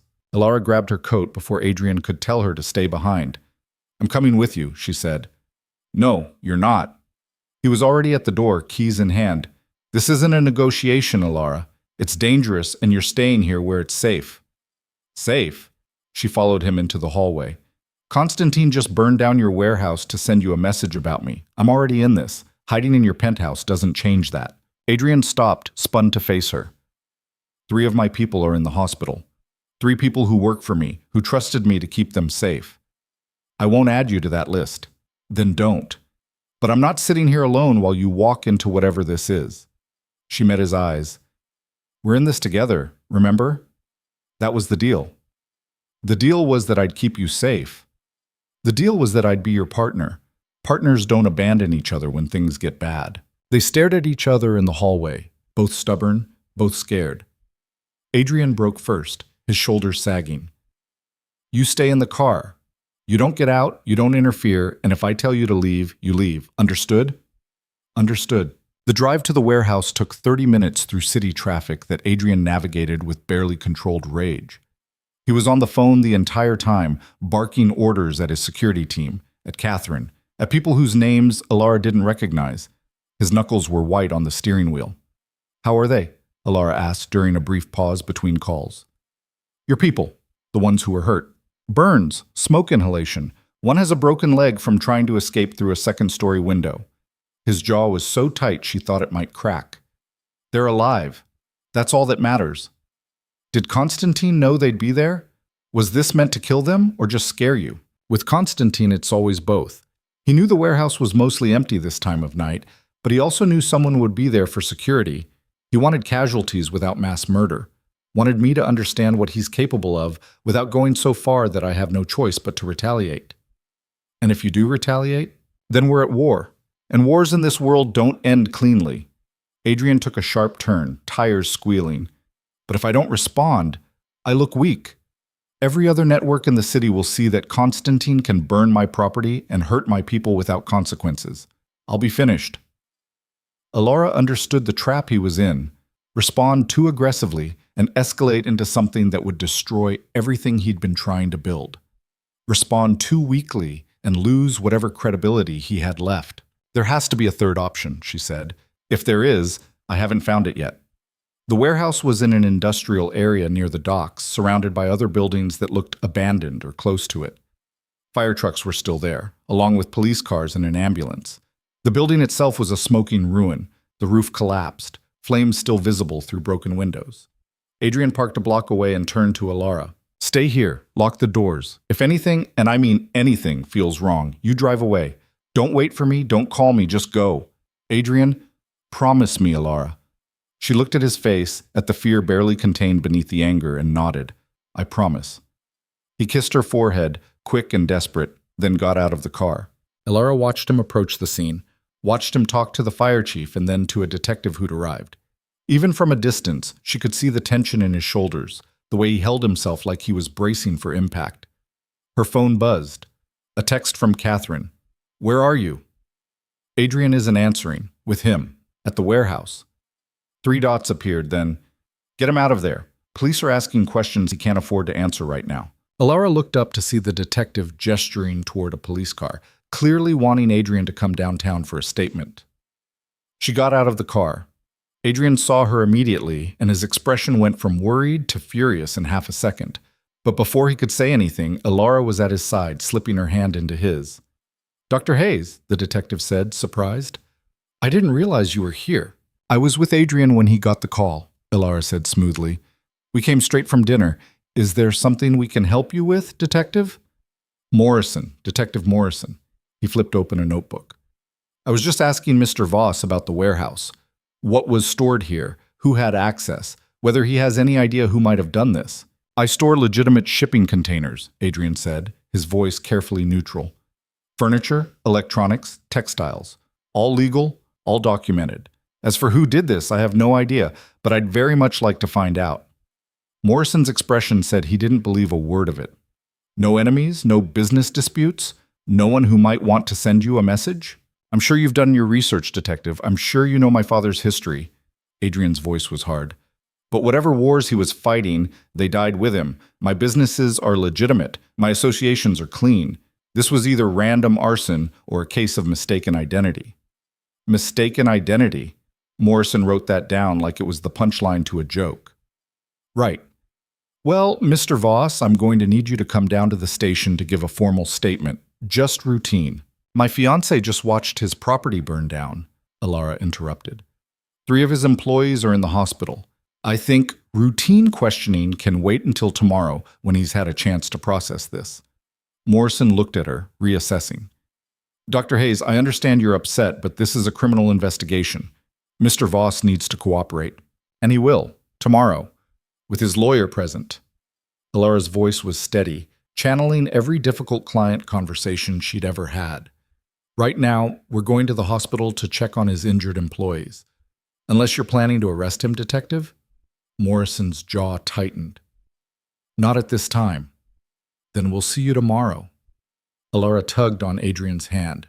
Come on, let's go check on your people. They made it back to the car before Adrian spoke. I told you to stay in the car. I did, for about 5 minutes. Then I saw you about to get pulled into a police interrogation without Catherine present and made an executive decision. An executive decision. Despite everything, his mouth quirked. You just told a police detective to back off. I told him you'd cooperate tomorrow with proper representation. That's different. Alara started the car. Where's the hospital? Adrian directed her through the streets, still looking at her like he couldn't quite figure out what she was. You're good at this, he said finally. At what? At being on my side. At knowing when to step in and when to back off. At making it believable that we're actually together. Alara's hands tightened on the wheel. Maybe it's not that hard to make it believable. Adrian went very still. Alara, not now, she said quickly. We need to focus. Your people are hurt, Constantine is escalating, and we still have that charity gala in 3 days where you're supposed to make your big break with your father's network. We can deal with whatever this is between us after we survive the week.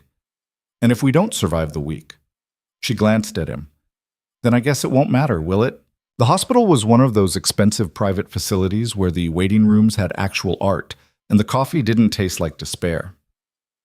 Adrian's 3 employees were all in stable condition, according to the nurse who met them. Burns were being treated, the broken leg was set, and they'd all be released within a few days. Adrian insisted on seeing each of them personally. Alara waited in the hallway while he spoke to the first one, a young guy named Marcus, who looked terrified and in pain. She couldn't hear what Adrian said, but she saw the way Marcus's expression shifted from fear to something like relief. Adrian squeezed his shoulder, said something else, then came back out. What did you tell him? Alara asked. That this wasn't his fault. That his medical bills are covered and he's getting a bonus for hazard pay. And that I'm going to make sure the people who did this answer for it. Can you make them answer for it? I don't know yet. Adrian's voice was hollow. But I had to tell him something. They visited the other 2 employees, a woman named Sarah with burns on her arms, and a man named James who'd broken his leg jumping from the window. Adrian said similar things to each of them, calm and reassuring, the kind of boss who took care of his people. But in the hallway afterward, he leaned against the wall and looked like he might be sick. This is my fault, he said quietly. I brought them into this. I kept them working for a company everyone knows is connected to criminal networks. And I told myself it was fine because I was cleaning it up. And now they're hurt because of decisions I made. Alara moved to stand in front of him. Constantine did this, not you. I gave him the ammunition, by refusing his deal, by trying to go straight, by being with you. He stopped. By pretending to be with you. By making him think I was serious about leaving. You are serious about leaving. Yeah, and look where that got me. A burned warehouse, injured employees, and a war I can't afford to fight. He scrubbed his hands over his face. Maybe I should just give him what he wants. Go back to running his shipments, moving his contraband, being my father's son. At least then people wouldn't get hurt. You don't believe that. Right now, I don't know what I believe. Alara grabbed his face, forcing him to look at her. Listen to me. Constantine didn't do this because you're leaving. He did it because he's losing control and he's scared. You're proving that people can walk away from this life, that they can build something better. That terrifies him. So he's trying to pull you back in, make you think you don't have a choice. Maybe I don't. You always have a choice. That's the whole point. She softened her voice. You told me you were tired of running from what your father built, that you wanted to prove you could be different. Was that true, or was it just part of the performance? Adrian closed his eyes. It was true. Then don't let one warehouse make you give up. Don't let Constantine win. He pulled her close, holding her tight enough that she could feel his heart racing against her chest.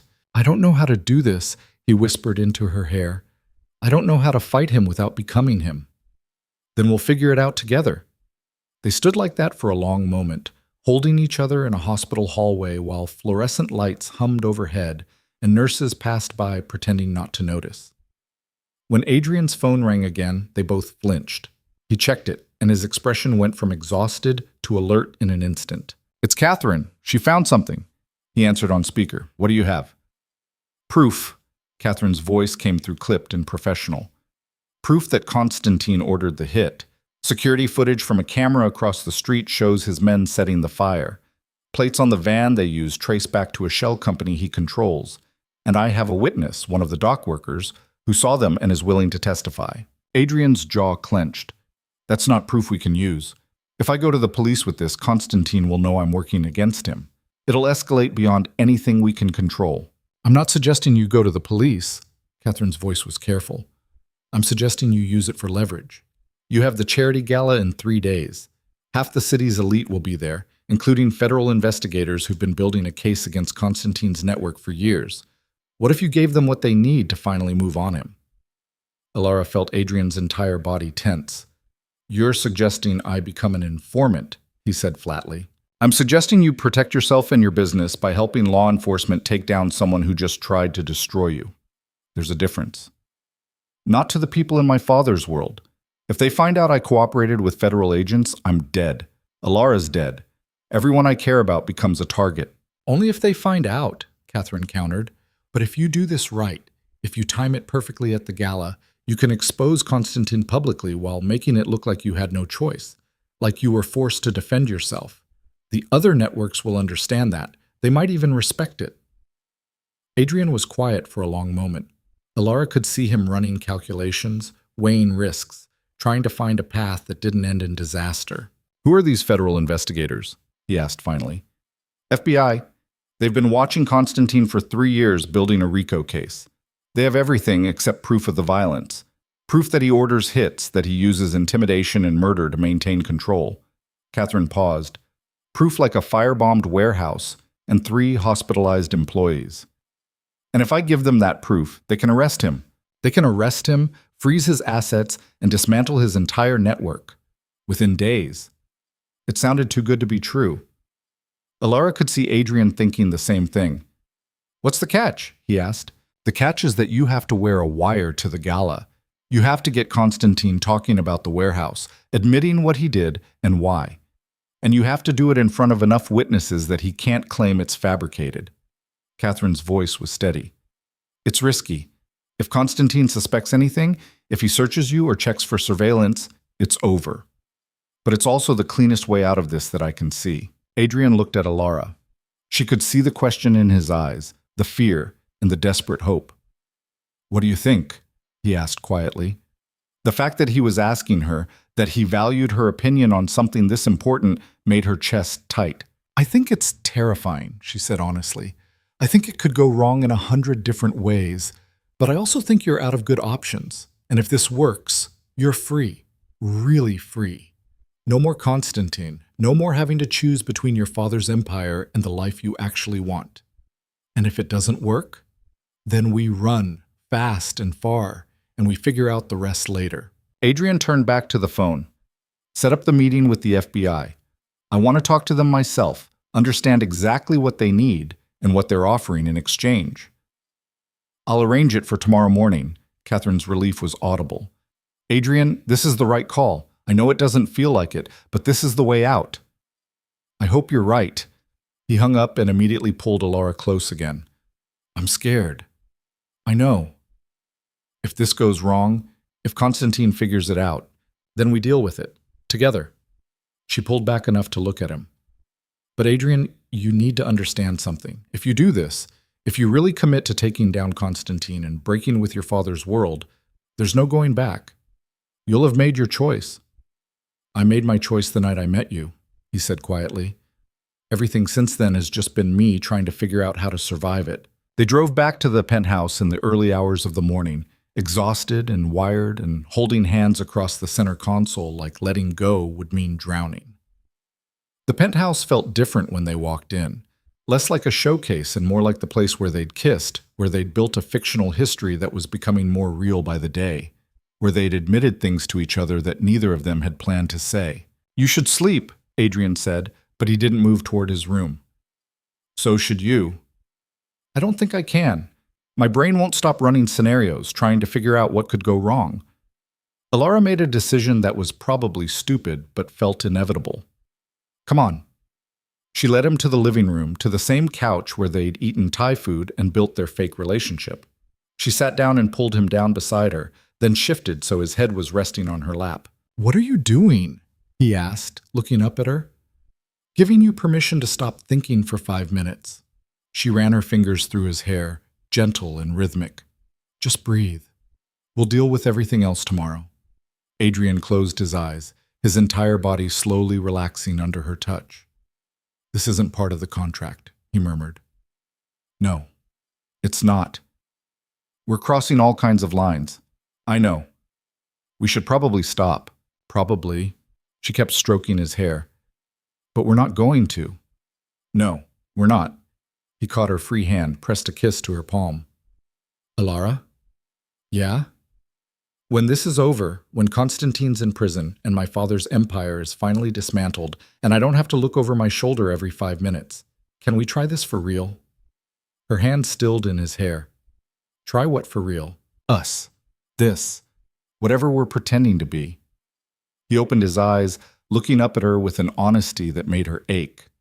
"I know it started as a business arrangement. I know you signed on to help me convince people I'd changed, not to actually fall for the person I'm trying to become. But somewhere between that hotel bar and right now, this stopped being fake for me. And I need to know if there's any chance it stopped being fake for you too." Alara looked down at him, at this man who was dangerous and trying not to be, who was carrying the weight of an empire he never wanted, who trusted her with pieces of himself she knew he'd never shown anyone else. "It stopped being fake about 3 days ago," she admitted. "Maybe sooner. I'm not sure exactly when it happened, but somewhere along the way, I stopped pretending." Adrian sat up, turned to face her. "You mean that? I'm terrified of what it means, and I have no idea how we make this work long term, and I'm probably going to regret this in the morning, but yes, I mean it." He kissed her then, slow and deep, and nothing like the performance they'd put on for Constantine. This was just them. No audience, no agenda, just two people who'd found each other in the middle of chaos and decided to hold on. When they broke apart, Adrian rested his forehead against hers. "We're idiots," he said. "Complete idiots. This is going to make everything more complicated. Significantly more complicated. But you're not running. Not yet." She smiled. "Ask me again after you wear a wire to confront a violent criminal at a charity gala." "Deal." They fell asleep on the couch, tangled together, while the city lights glittered through the windows and the first light of dawn started to creep across the sky. The meeting with the FBI was scheduled for 8 in the morning in a neutral location, a law office across town that Catherine had arranged. Adrian was quiet during the drive, his hand gripping Alara's like it was the only thing keeping him anchored. "You don't have to come in with me," he said as they pulled up. "This is just me and Catherine and the feds. You can wait in the car." "After the warehouse?" "Not a chance." Alara unbuckled her seatbelt. "I'm your fiancée, remember? Where you go, I go." The agents were exactly what Alara expected. Professional, serious, wearing suits that didn't quite fit right, and expressions that suggested they'd seen too much. The lead agent introduced herself as Special Agent Sarah Chen, mid-40s with sharp eyes and a handshake that meant business. "Mr. Voss," she said, gesturing to a conference table. "Thank you for agreeing to meet." "I didn't have much choice," Adrian said, sitting down. "Konstantin Volkov just burned down my warehouse and hospitalized 3 of my employees. Catherine suggested you might be able to help with that." "We can, if you're willing to help us." Agent Chen opened a folder spreading out photos and documents. "We've been investigating Volkov's organization for 3 years. Weapons trafficking, drug distribution, extortion, money laundering. We have enough to charge him, but nothing that will stick long term. What we need is evidence of the violence, direct proof that he orders attacks. that he uses fear and intimidation to maintain control. And you think I can give you that proof? We know you can. Chen slid a photo across the table, security footage of Constantine's men outside Adrian's warehouse. Catherine provided this. It's a start. But what we really need is him on tape admitting to it, explaining why he did it, what he wanted to accomplish. Adrian stared at the photo. You want me to wear a wire to the charity gala. Get him talking about the warehouse while you record it. That's exactly what we want. And if he finds the wire, if he suspects anything, then you're in serious danger, Chen said bluntly. I won't lie to you, Mr. Voss. This is risky, but it's also your best chance at getting out from under his control. We arrest Volkov, freeze his assets, dismantle his network, and you walk away clean. No charges, no retaliation, no more looking over your shoulder. Adrian looked at Alara. She could see him trying to decide if this was worth the risk. What about her? He asked, nodding toward Alara. If I do this, if I testify against Constantine, she becomes a target too. What protection can you offer? Witness protection if necessary. New identities, relocation, full security detail until the trial is over and Volkov is sentenced. Chen's voice softened slightly. We take care of our witnesses, Mr. Voss. Both of you would be safe. Witness protection means leaving everything behind, Alara said quietly. Our lives, our jobs, our families. Only if it comes to that. If we move fast enough, if we catch Volkov off guard, you might not need it. But yes, it's a possibility you should be prepared for. The room was quiet for a moment. Then Adrian straightened his shoulders and looked Agent Chen in the eye. I'll do it, he said, but I have conditions. I'm listening. My employees, the ones who are hurt in the warehouse fire. You make sure they're protected. Security details, medical expenses, everything. They didn't sign up for this, and they don't deserve to be collateral damage. Done. And Catherine stays involved. Every step of this, she's in the loop. I don't make a move without her approval. Agreed. And Alara. Adrian's hand found hers under the table. She gets full protection starting now. Not just for the gala, but until Constantine is in prison and his entire organization is dismantled. I won't do this if there's any chance she gets hurt because of my decisions. Agent Chen looked at Alara, then back at Adrian. She'll have a full security detail. Round-the-clock protection. You have my word. Adrian nodded. Then let's do this. They spent the next 2 hours going over the plan. The wire would be sewn into Adrian's clothing for the gala, hidden so well that even a thorough search wouldn't find it. Agent Chen would coach him on how to guide the conversation, what questions to ask, how to get Constantine talking without making it obvious that's what he was doing. The key is to seem angry, Chen explained. Defensive. Like you're confronting him about the warehouse because you're offended, not because you're collecting evidence. Let your emotions drive the conversation. That's when people slip up and say things they shouldn't. I don't have to fake the anger, Adrian said darkly. That part's real. By the time they finished, Alara's head was spinning with details and contingencies and backup plans. The gala was in 2 days. 48 hours to prepare, to practice, to get ready for the performance of Adrian's life. In the car afterward, Adrian was quiet. Say something, Alara said finally. I just committed to wearing a wire and confronting a violent criminal while the FBI records it, Adrian said. I'm not sure what there is to say. You could say you're scared, or that you're having second thoughts, or that you want to run away and never look back. All of those things, he looked at her, but also that I'm glad you're here, that I'm not doing this alone. Alara squeezed his hand. You're never doing this alone, not anymore. The next 2 days passed in a blur of preparation. Adrian practiced the conversation with Catherine, running through different scenarios, different ways Constantine might respond. Alara met with the security team that would be protecting her. Serious men and women who treated her safety like a military operation. The dress for the gala arrived. Midnight blue silk that made Alara feel like someone else, someone who belonged in Adrian's world. Simone came back to do her hair and makeup, transforming her into a version of herself that looked confident and untouchable. You look beautiful, Adrian said when he saw her, and the rawness in his voice made her believe it. He was in a tuxedo that probably cost more than her car, looking every inch the powerful businessman except for his eyes. His eyes were terrified. Ready? He asked. No, but let's do it anyway. The gala was at a museum downtown. The kind of event where champagne flowed like water, and everyone was beautiful and no one talked about anything real. Adrian's hand was on her back as they walked in, and Alara could feel the tension in his body, the way he was scanning the room for threats. Constantine was there, of course, holding court near the bar, surrounded by people who laughed at his jokes and pretended not to notice the violence in his smile. "He sees us," Alara murmured. "Good. Let him." Adrian guided her toward the opposite side of the room. "We're not approaching him first. We're making him come to us."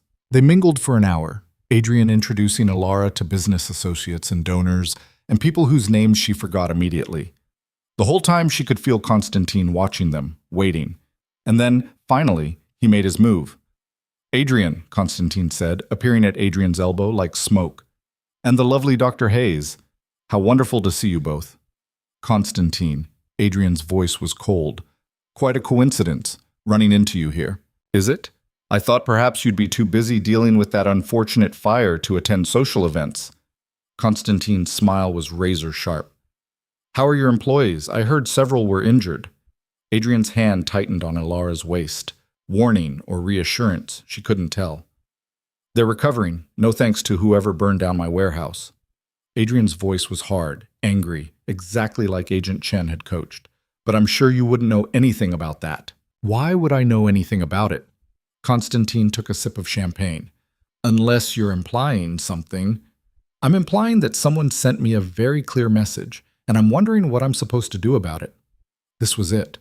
The moment where Constantine either took the bait or walked away. Constantine studied Adrian for a long moment, then he smiled. "Perhaps we should discuss this somewhere more private," he said. "The terrace, maybe?" Adrian nodded. The terrace. As they moved through the crowd, Alara's heart was hammering so hard she thought everyone could hear it. This was happening.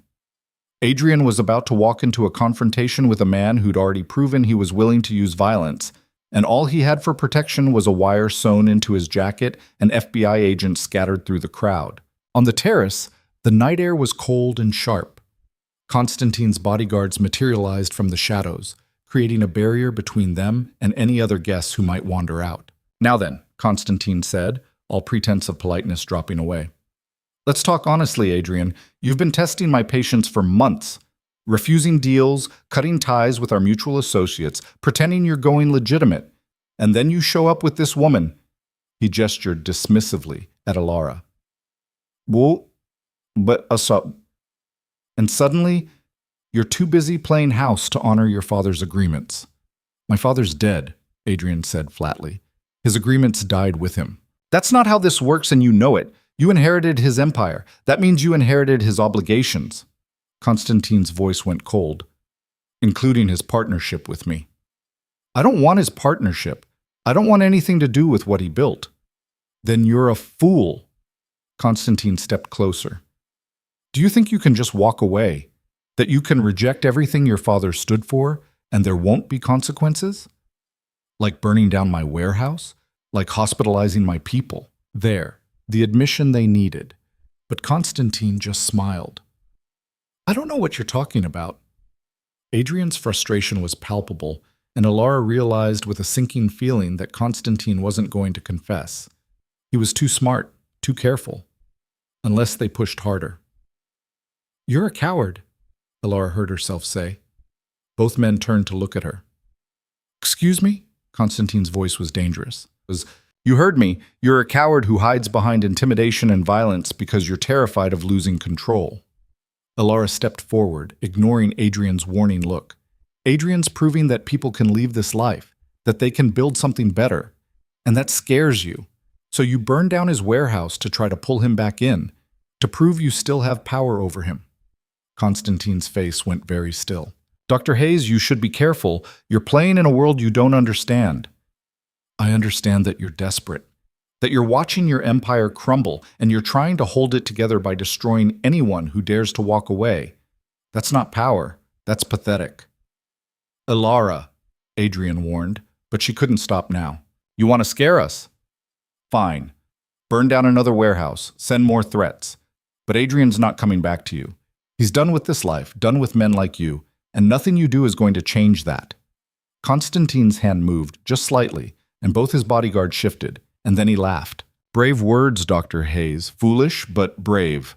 He turned back to Adrian. I can see why you like her.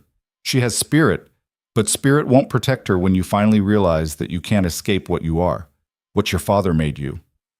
My father made me a lot of things, Adrian said quietly, but he also made me smart enough to know when I'm being threatened, and brave enough to stand against it. Then stand against it, Constantine said. Refuse my deals, play it being legitimate. But understand this, Adrian, the warehouse was just the beginning. Next time, it won't be property that burns. It'll be everything you care about. He looked at Alara when he said it, the threat explicit and clear. Then he turned and walked back inside, his bodyguards following like shadows. Adrian waited until he was gone before pulling out his phone and texting Agent Chen. Did you get it? The response came seconds later. Every word. We're moving in now. Get out of here. Adrian grabbed Alara's hand and pulled her toward a side exit, away from the gala, away from Constantine and whatever was about to happen. They made it to the car just as they heard shouting from inside the museum. Through the windows, Alara could see FBI agents moving in, could see Constantine being surrounded, could see the moment he realized what had happened. Adrian drove away fast, hands shaking on the wheel. It's done, he said, his voice hollow. It's actually done. Alara looked back at the museum, at the chaos unfolding behind them, and felt the weight of what they'd just done settle over her like a blanket. They'd won. Constantine would be arrested, charged, locked away. But as Adrian's hands trembled and the city blurred past them, Alara couldn't shake the feeling that the hardest part was still ahead. Adrian didn't stop driving until they were 20 miles outside the city, pulled over at a rest stop that was deserted except for a few long-haul trucks. He turned off the engine and just sat there, hands still gripping the wheel, breathing like he'd run a marathon. Adrian? Alara touched his shoulder gently. He flinched, then seemed to come back to himself. Sorry, I can't believe we actually did that. We did. Constantine's in custody. It's over. Is it? He turned to look at her, and his eyes were wild. Because right now, every person in his network is finding out that I wore a wire, that I cooperated with federal agents, that I'm the reason their boss is going to prison. Alara's stomach dropped. She'd been so focused on the immediate threat of Constantine that she hadn't thought about what came after, about the dozens of other criminals who'd see Adrian's cooperation as betrayal. Agent Chen said you'd be protected, she said, trying to sound more confident than she felt. Agent Chen doesn't understand how this world works. You don't betray someone like Constantine and just walk away. There will be retaliation. Maybe not today, maybe not tomorrow, but eventually someone will come for me. For us. The fear in his voice was contagious. Alara felt it spreading through her chest, making it hard to breathe. Then what do we do? She asked. Adrian's phone buzzed before he could answer. He checked it, and his expression went from terrified to cautiously relieved. It's Catherine. She wants us to come to her office. Says it's urgent. They drove back to the city in silence, both too wired to talk, both processing what had just happened. Catherine's office was lit up despite the late hour, and she met them at the door with an expression Alara couldn't quite read. Come in, she said. We need to talk. Inside, Agent Chen was waiting, along with another FBI agent Alara didn't recognize. The conference table was covered in documents and photos. Sit down, Catherine said, and something in her tone made Alara's pulse spike. What's wrong? Adrian asked, staying standing. Did something happen? Is Constantine is in federal custody, Agent Chen interrupted. And he's talking. Adrian went very still. Talking about what? Everything. His entire network, his business partners, his operations. He's offering to cooperate in exchange for a reduced sentence. Chen's expression was carefully neutral. And Adrian, he's naming names, a lot of names, including yours. What? The word came out strangled. He's claiming you were an active participant in his criminal enterprise, that you knowingly moved illegal shipments, laundered money, facilitated weapons deals. He's trying to take you down with him. Alara felt like the floor had dropped out from under her. But that's not true. Adrian was trying to get out. He was cleaning up his father's businesses, not participating in them. We know that, Chen said, and we have evidence to prove it. The wire recording shows clearly that you refused Constantine's deals, that you were actively working against his interests. But he's going to fight this. His lawyers are going to argue that you were complicit for years before you decided to cooperate, that you only turned on him when it became convenient. Adrian sat down slowly, like his legs wouldn't hold him anymore. So even though I helped you, even though I risked everything to get him on tape, I'm still going to be charged? Not if we can help it, Catherine said firmly. But Adrian, you need to understand what we're up against. Constantine has resources, connections, and lawyers who are very good at muddying the waters. This isn't going to be clean or quick. How not quick? Elara asked. Months? Maybe longer? There will be investigations, depositions, possibly a trial if Constantine's lawyers push for it. Catherine pulled out a document. Which is why Agent Chen and I have been working on something. An immunity deal. Adrian looked up sharply. What kind of immunity deal? Full immunity from prosecution in exchange for your complete cooperation. You testify against Constantine and everyone else in his network. You provide documentation of your father's old business dealings. You help the FBI dismantle the entire operation. And in return, you walk away with no charges, no criminal record, no legal consequences. It sounded too good to be true. Adrian clearly thought so too. What's the catch? He asked. The catch is that you have to give them everything, Catherine said. Every business dealing, every questionable transaction, every person your father ever worked with. You have to burn it all down, Adrian. No protecting old loyalties, no holding back. Complete transparency.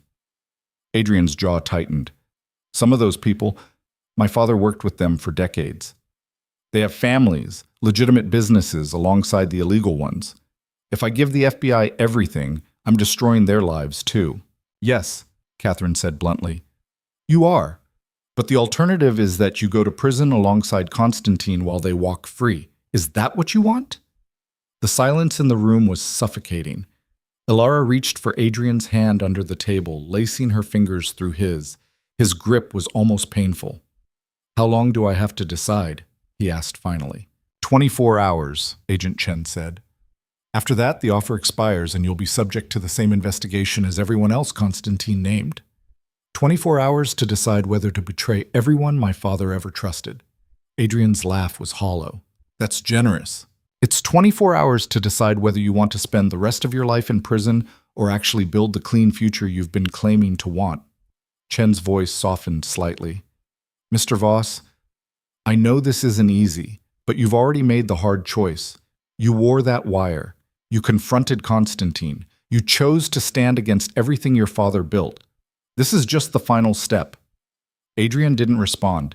He just stood, still holding Elara's hand, and walked out of the office. She followed him into the hallway, into the elevator, into the parking garage. He didn't speak until they were in the car. I don't know if I can do this, he said quietly. Do what? Testify?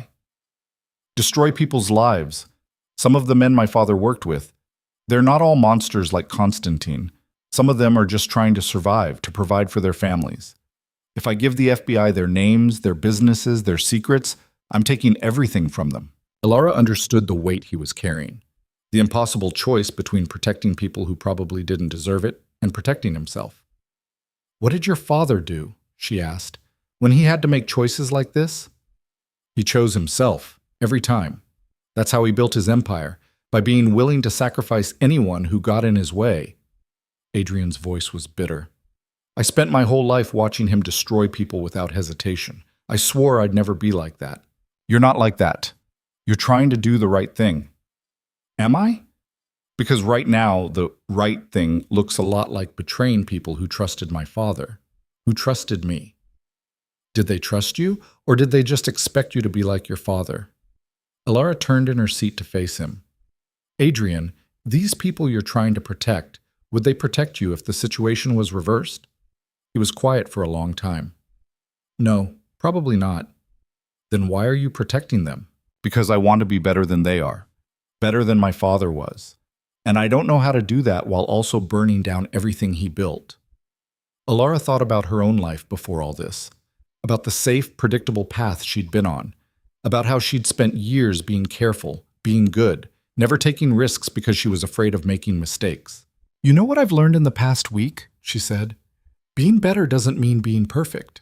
It doesn't mean never hurting anyone or never making hard choices. It means choosing the hard thing when the easy thing would destroy you.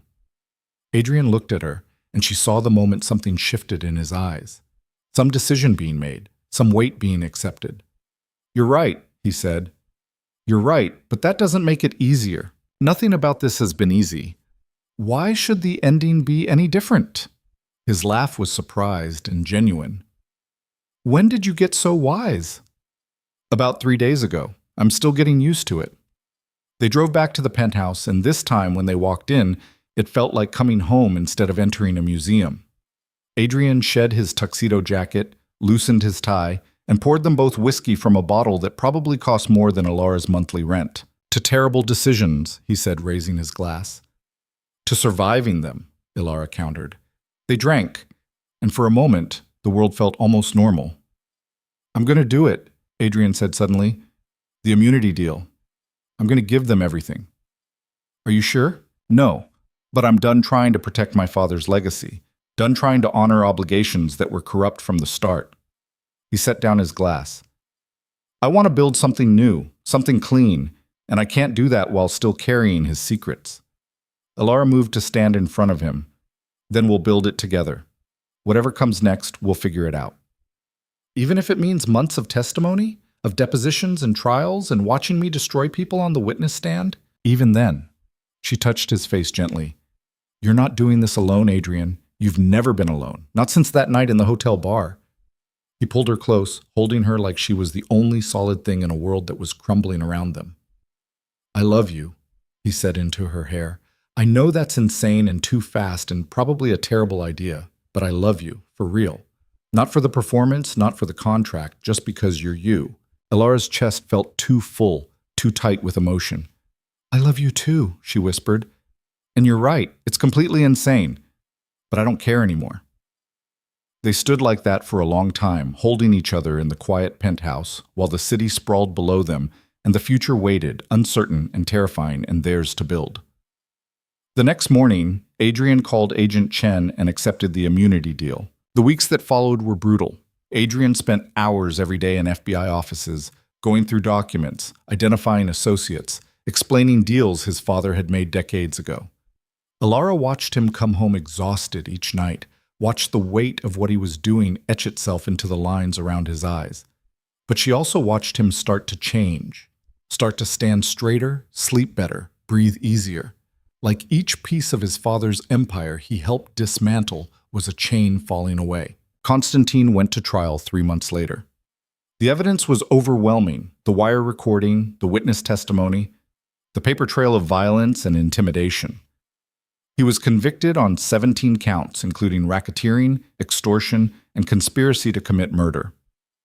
Adrian testified for 2 days straight, and Ilara sat in the courtroom gallery watching him refuse to flinch even when Constantine's lawyers tried to tear him apart. When the verdict came in, Adrian didn't celebrate. He just squeezed Ilara's hand and said quietly, "It's done." But it wasn't done. Not quite. There were still other trials, other criminals who'd been caught in the FBI's net. Adrian testified in 4 more cases over the next 6 months, each one chipping away at the network his father had spent a lifetime building. And then finally, it was over. The last trial concluded on a Tuesday in September. Adrian's immunity deal was finalized. The FBI closed their investigation, and Catherine called to say that Adrian was officially, legally, completely free. They were in the penthouse when she called. Ilara watched Adrian take the news, saw the disbelief, then the relief, then something that looked like grief. "What's wrong?" she asked after he hung up. "Nothing. Everything." He sat down heavily on the couch. "I spent 3 years trying to get out of my father's world, 6 months destroying it piece by piece, and now it's actually gone. I don't have to answer for his crimes anymore.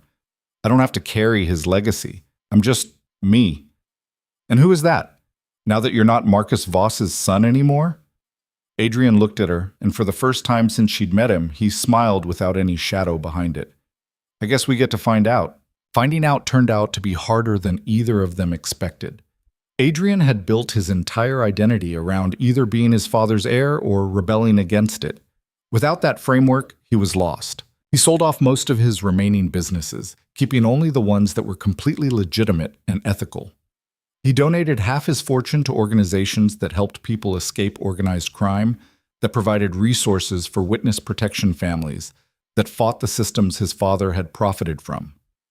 Alara watched him transform his empire into something that actually helped people and fell in love with him all over again. "I want to do something," he said one night, 6 months after Constantine's conviction. They were in the kitchen, the one room in the penthouse that actually felt lived in now, and Adrian was attempting to cook dinner without burning it. "You're doing a lot of things," Alara pointed out, watching him massacre an onion. "You're running 3 legitimate businesses, you're funding 4 different charities, and you're currently destroying that vegetable. I mean something personal, something that's mine, not my father's." He set down the knife. "I want to propose to you, for real this time." Alara's heart stuttered.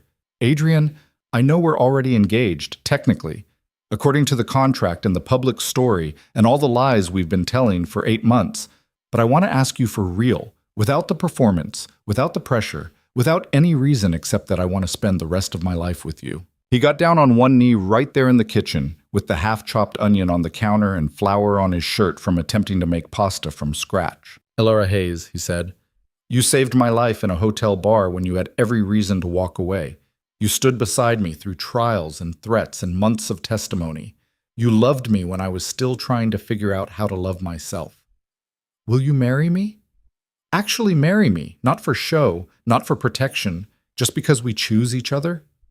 Alara was crying, she realized, happy tears that she didn't bother to wipe away. "Yes," she said. "Yes, you idiot, of course, yes." He stood and kissed her, and it tasted like tears and laughter, and the kind of happiness that comes from surviving something terrible together. "We should probably tell people the engagement is real now," Alara said when they broke apart. "My mother still thinks you're a criminal who's forcing me to marry you." "Your mother has good instincts." "Had. Past tense. You're legitimate now, remember?" "Right. Legitimate." Adrian pulled her close. "Still getting used to that." They got married on a Saturday in May, exactly 1 year after the night they met. It was a small ceremony, just Alara's parents, Catherine, a handful of Adrian's employees who'd stuck with him through everything, and the 3 security team members who'd been hurt in the warehouse fire. No press, no performance, no one from Adrian's old world. Just 2 people who'd found each other in chaos and decided to build something real. Alara's mother cried through the entire ceremony. Her father shook Adrian's hand afterward and said, "You take care of my daughter, or I'll hunt you down myself." "Yes, sir," Adrian said seriously. "I plan to." The reception was in Adrian's house upstate, the one he'd mentioned months ago, that Alara had never actually seen. It was beautiful and too big, and absolutely nothing like the sterile penthouse, with land stretching in every direction and trees that caught the sunset. "You didn't tell me you had a forest," Alara said, looking out at the property. "I didn't tell you a lot of things. I was too busy trying not to die." Adrian came up behind her, wrapping his arms around her waist. "But we have time now. All the time in the world to learn each other without the fear hanging over us. That's going to be weird. The best kind of weird." They spent their honeymoon in the mountains, in a cabin with no cell service and no internet, just them and the quiet. Adrian taught Alara how to fish badly. She taught him how to identify bird calls, which was hilarious given her fear of birds. "You're afraid of them, but you study them?" Adrian asked, watching her point out a hawk circling overhead while simultaneously refusing to get anywhere near it. "Know your enemy," Alara said seriously. They came back to the city tanned and relaxed and ready to figure out what normal life looked like. Alara went back to her veterinary practice, which had somehow survived 8 months of her sporadic attention. Her practice manager had questions, so many questions, but Alara answered them honestly. The contract had ended months ago, but the marriage was real. The danger was over, but the love had stayed. Adrian started a new company, not import-export or real estate or anything connected to his father's empire. He started a foundation that helped people leave organized crime, that provided legal support and financial resources and job training for anyone trying to build a life outside the networks they'd been born into. "It's what someone should have done for me," he told Alara. "When my father died and I inherited everything, someone should have shown me there was another option besides running his empire or destroying myself trying to dismantle it." The foundation grew quickly. Within a year, they'd helped dozens of people. Within 2 years, they had offices in 3 cities. Adrian threw himself into it with the same intensity he'd once used to survive his father's world, but this time it was building instead of destroying. Alara watched him transform from a man trying to escape his past into someone creating a future, and it was the most beautiful thing she'd ever seen. They had their first real fight 18 months after the wedding, when Alara wanted to adopt a dog, and Adrian pointed out that their penthouse wasn't exactly pet-friendly.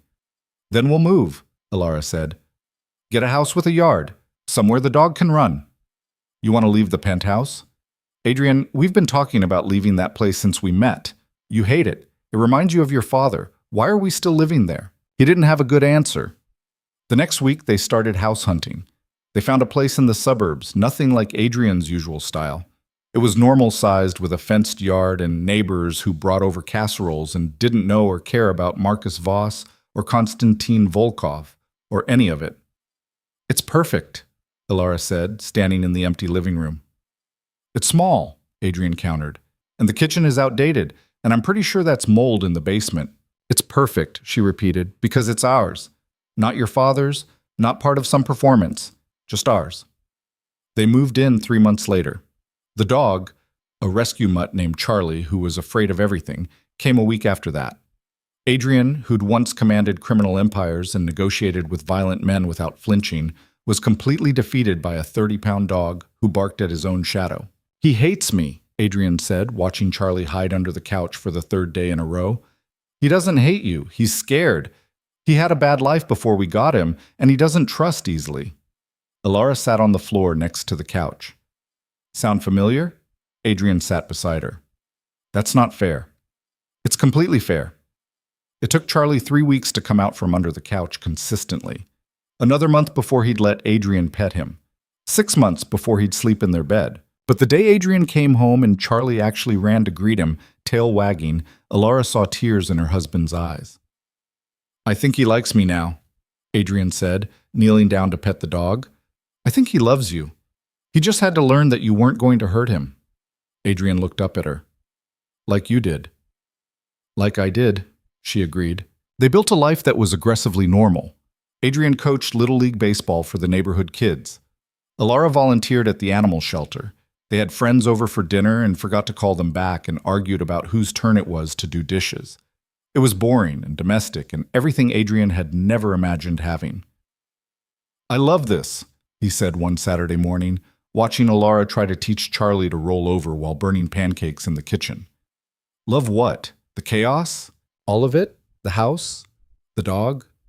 The burnt food? You." He came up behind her, wrapped his arms around her waist. "I love the boring, normal life we built. I love that the most exciting thing that happened this week was Charlie learning to sit. I love that I'm not looking over my shoulder anymore." Alara turned in his arms. "No regrets? About leaving your father's world? About the money you gave away? About choosing this instead?" "Not one single regret." He kissed her forehead. "Except maybe that I didn't meet you sooner. If you'd met me sooner, you would have been a criminal and I would have run screaming." Fair point. The foundation continued to grow. 3 years after Adrian started it, they were operating in 7 cities and had helped over 200 people leave criminal organizations. Some of them were success stories, people who rebuilt their lives, got legitimate jobs, reconnected with families they'd lost. Some of them failed, went back to their old lives because the pull was too strong, or the straight world was too hard, or they just didn't have Adrian's resources and determination. The failures hurt Adrian more than he admitted. "You can't save everyone," Alara told him after one particularly hard case, a young man who'd promised to testify against his former associates, then recanted and disappeared back into the network. "I know, but I have to try." "Why? Why do you take every failure so personally?" Adrian was quiet for a long time. "Because I was lucky. I had money, education, Catherine, you. I had resources that most people trying to leave this life don't have. And if I can't use those resources to help people who didn't get lucky, what's the point of any of it?" Alara understood then that this wasn't just about redemption for Adrian. It was about proving that the choice he'd made, to leave, to change, to be better, was possible for other people too. That his story wasn't just a fluke, wasn't just privilege and luck making the impossible easy. "You are helping people," she said. Even the ones who go back. They know now that leaving is possible, that someone will help them if they're ready. That matters, Adrian, even when it doesn't feel like enough. He pulled her close, and she felt some of the tension leave his shoulders. How did I get so lucky? He murmured. To find you in that hotel bar? You didn't find me. You desperately grabbed the nearest stranger and dragged her into your mess. Best desperate decision I ever made. 4 years after the wedding, Alara got pregnant. It wasn't planned. They'd talked about kids in that vague, someday way, but hadn't actively tried. But when she saw the positive test, the first thing she felt was joy. Adrian cried when she told him, actual tears streaming down his face, arms around her, shaking with emotion. We're going to have a baby, he said, like he couldn't quite believe it. We are. You okay with that? I'm terrified. What if I'm like my father? What if I mess this up? What if... Adrian, she pulled back to look at him. You coach Little League. You can't walk past a stray dog without trying to help it. You've spent 4 years building a foundation to help people escape the life your father pushed them into. You are nothing like him. But what if the kid inherits... Inherits what? Your stubbornness? Your dedication?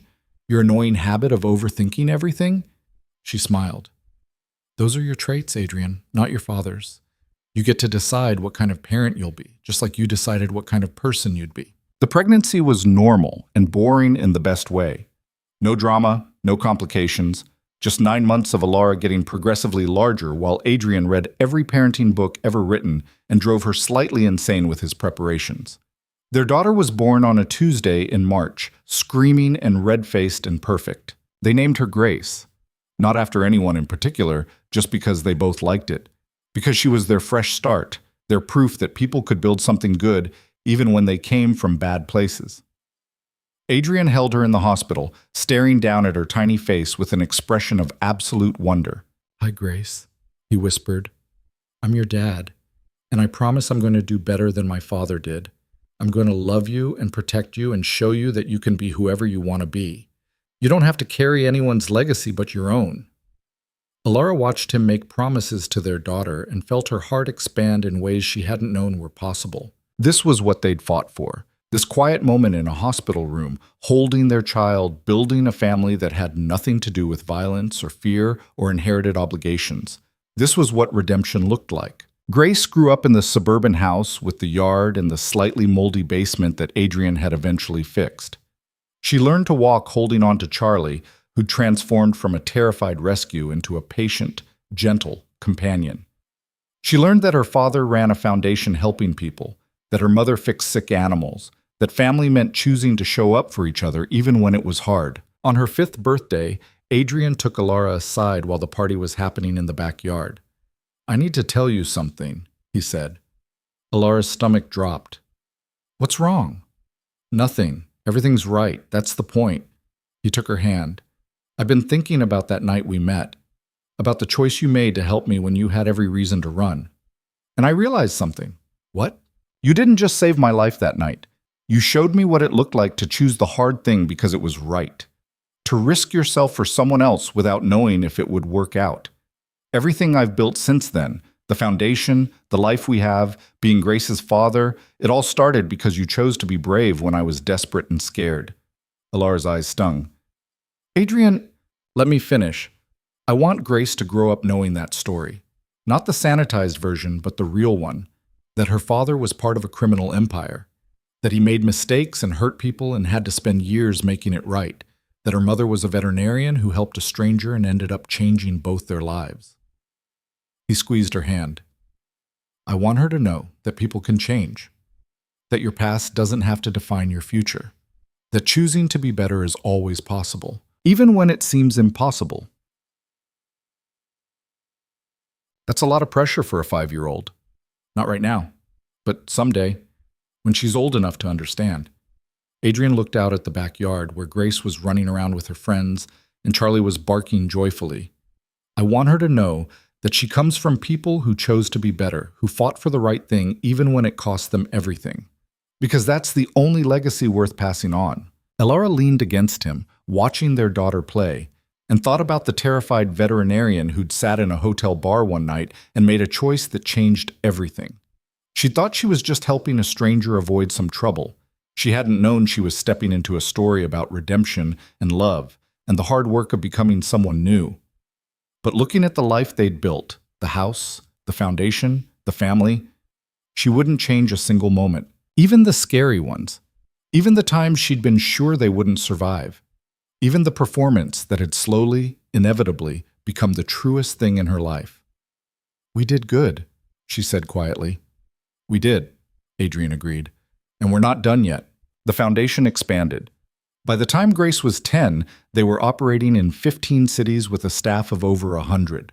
They'd helped more than 1,000 people leave criminal organizations, had provided legal support and financial resources and job training and therapy for trauma that ran generations deep. Some of those people succeeded, built new lives, reconnected with families, found peace. Some of them failed and went back. The pull was too strong, the straight world too hard, the trauma too deep to overcome. Adrian still took every failure personally, still stayed up nights wondering what he could have done differently, how he could have helped more. "You're one person," Ilara reminded him. "You can't fix everything your father broke." "I know, but I have to try." It became his life's work. Not running businesses or making money or building power, just helping people find the exit from a world that trapped them. And along the way, he helped himself too. Proved that leaving was possible, that you could come from violence and choose peace, that redemption wasn't a single moment but a lifetime of small choices to be better than you were before. Grace grew up watching her father work on the foundation, grew up knowing that he'd once been part of the world he was now fighting against. When she was 13, she asked him about it directly. "Were you a bad person?" she asked over dinner one night. Adrian set down his fork, looked at his daughter seriously. "I was part of bad things. I made choices I regret. I hurt people, directly and indirectly, because I didn't have the courage to walk away from what my father built. But you changed. I'm changing every day. I'll probably spend the rest of my life trying to make up for the things I did and didn't do." He paused. "But yes, I changed because your mom showed me it was possible, and because I decided that who I was didn't have to be who I stayed." Grace thought about that. "Is that why you started the foundation? To help other people change too?" "Partly, but also because I was lucky. I had resources and support and people who believed I could be better.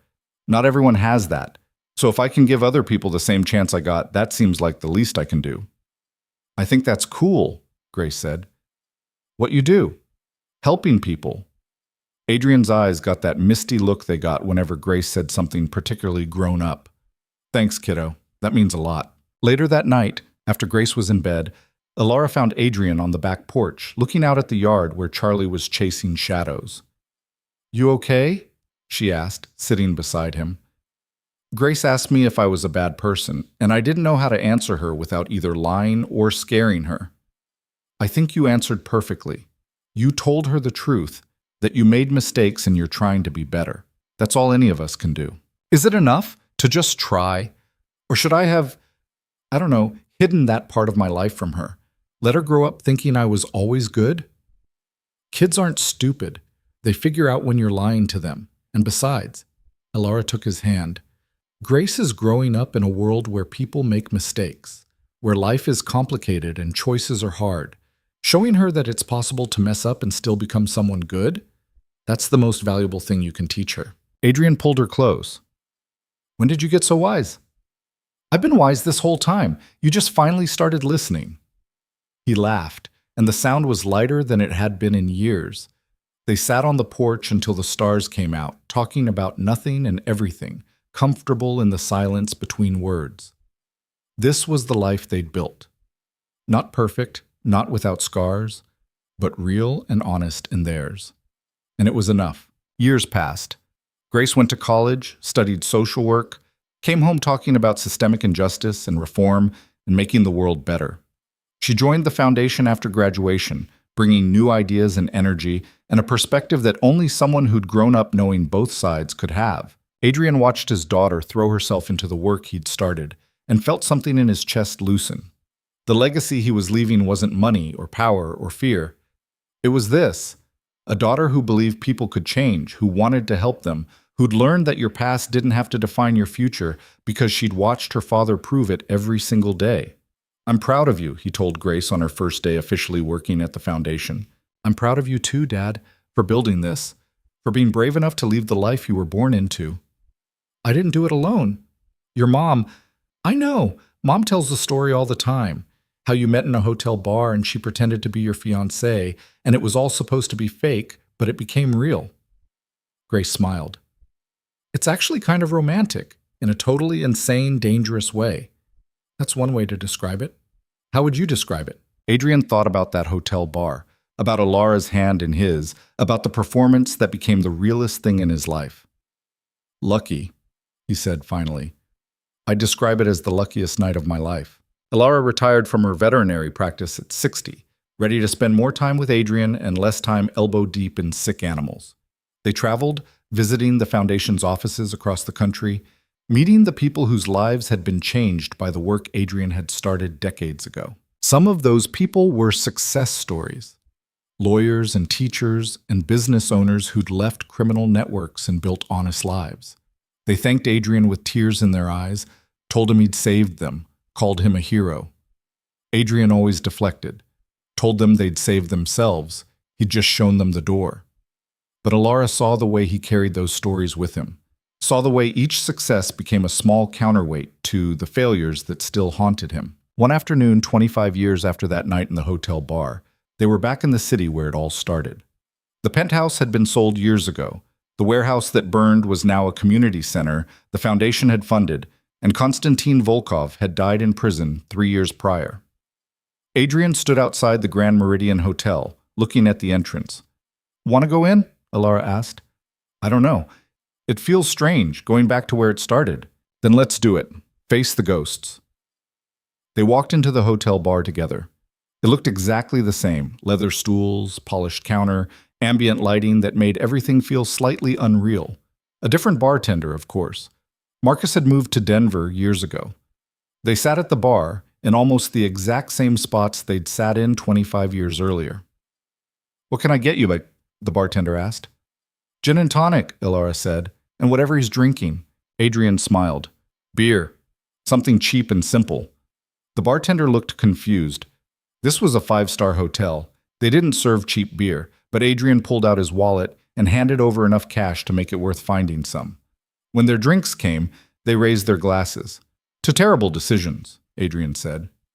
"To surviving them," Alara countered, like she had 25 years ago. They drank, and Alara looked at her husband, gray at the temples now, laugh lines around his eyes, hands that had built a foundation instead of an empire. "Any regrets?" she asked. "Just one." Her stomach dropped. "What?" "That I didn't ask you out for real that first night.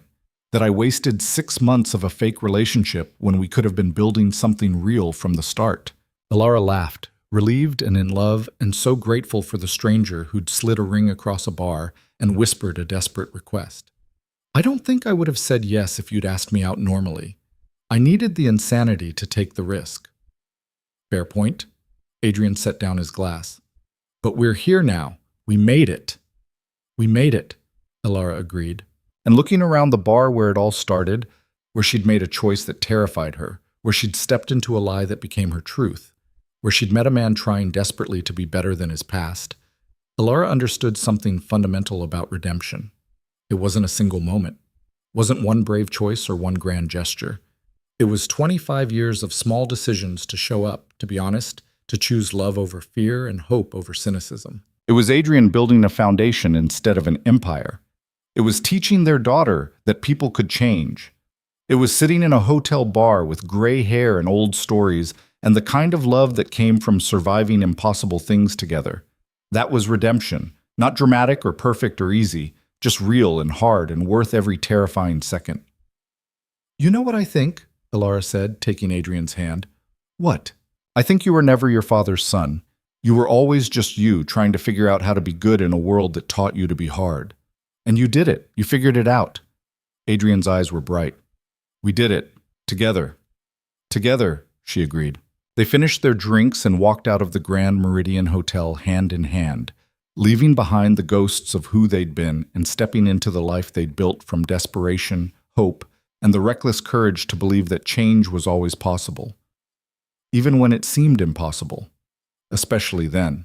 Behind them, the bar continued its quiet business, unaware that 25 years ago, two strangers had sat in those exact seats and made choices that would ripple through decades, through lives saved and families built, and the stubborn, beautiful belief that your past didn't have to be your future. That legacy wasn't something you inherited. It was something you chose every single day until the choosing became who you were. And that was the story worth telling. Not the dramatic parts, not the danger or the fear or the performances, but the quiet truth that two imperfect people had found each other in chaos and decided against all odds, against all reason, to build something better together. That was the story their daughter would tell her own children someday. The story of how redemption wasn't clean or easy, but it was always, always possible, for anyone brave enough to choose it,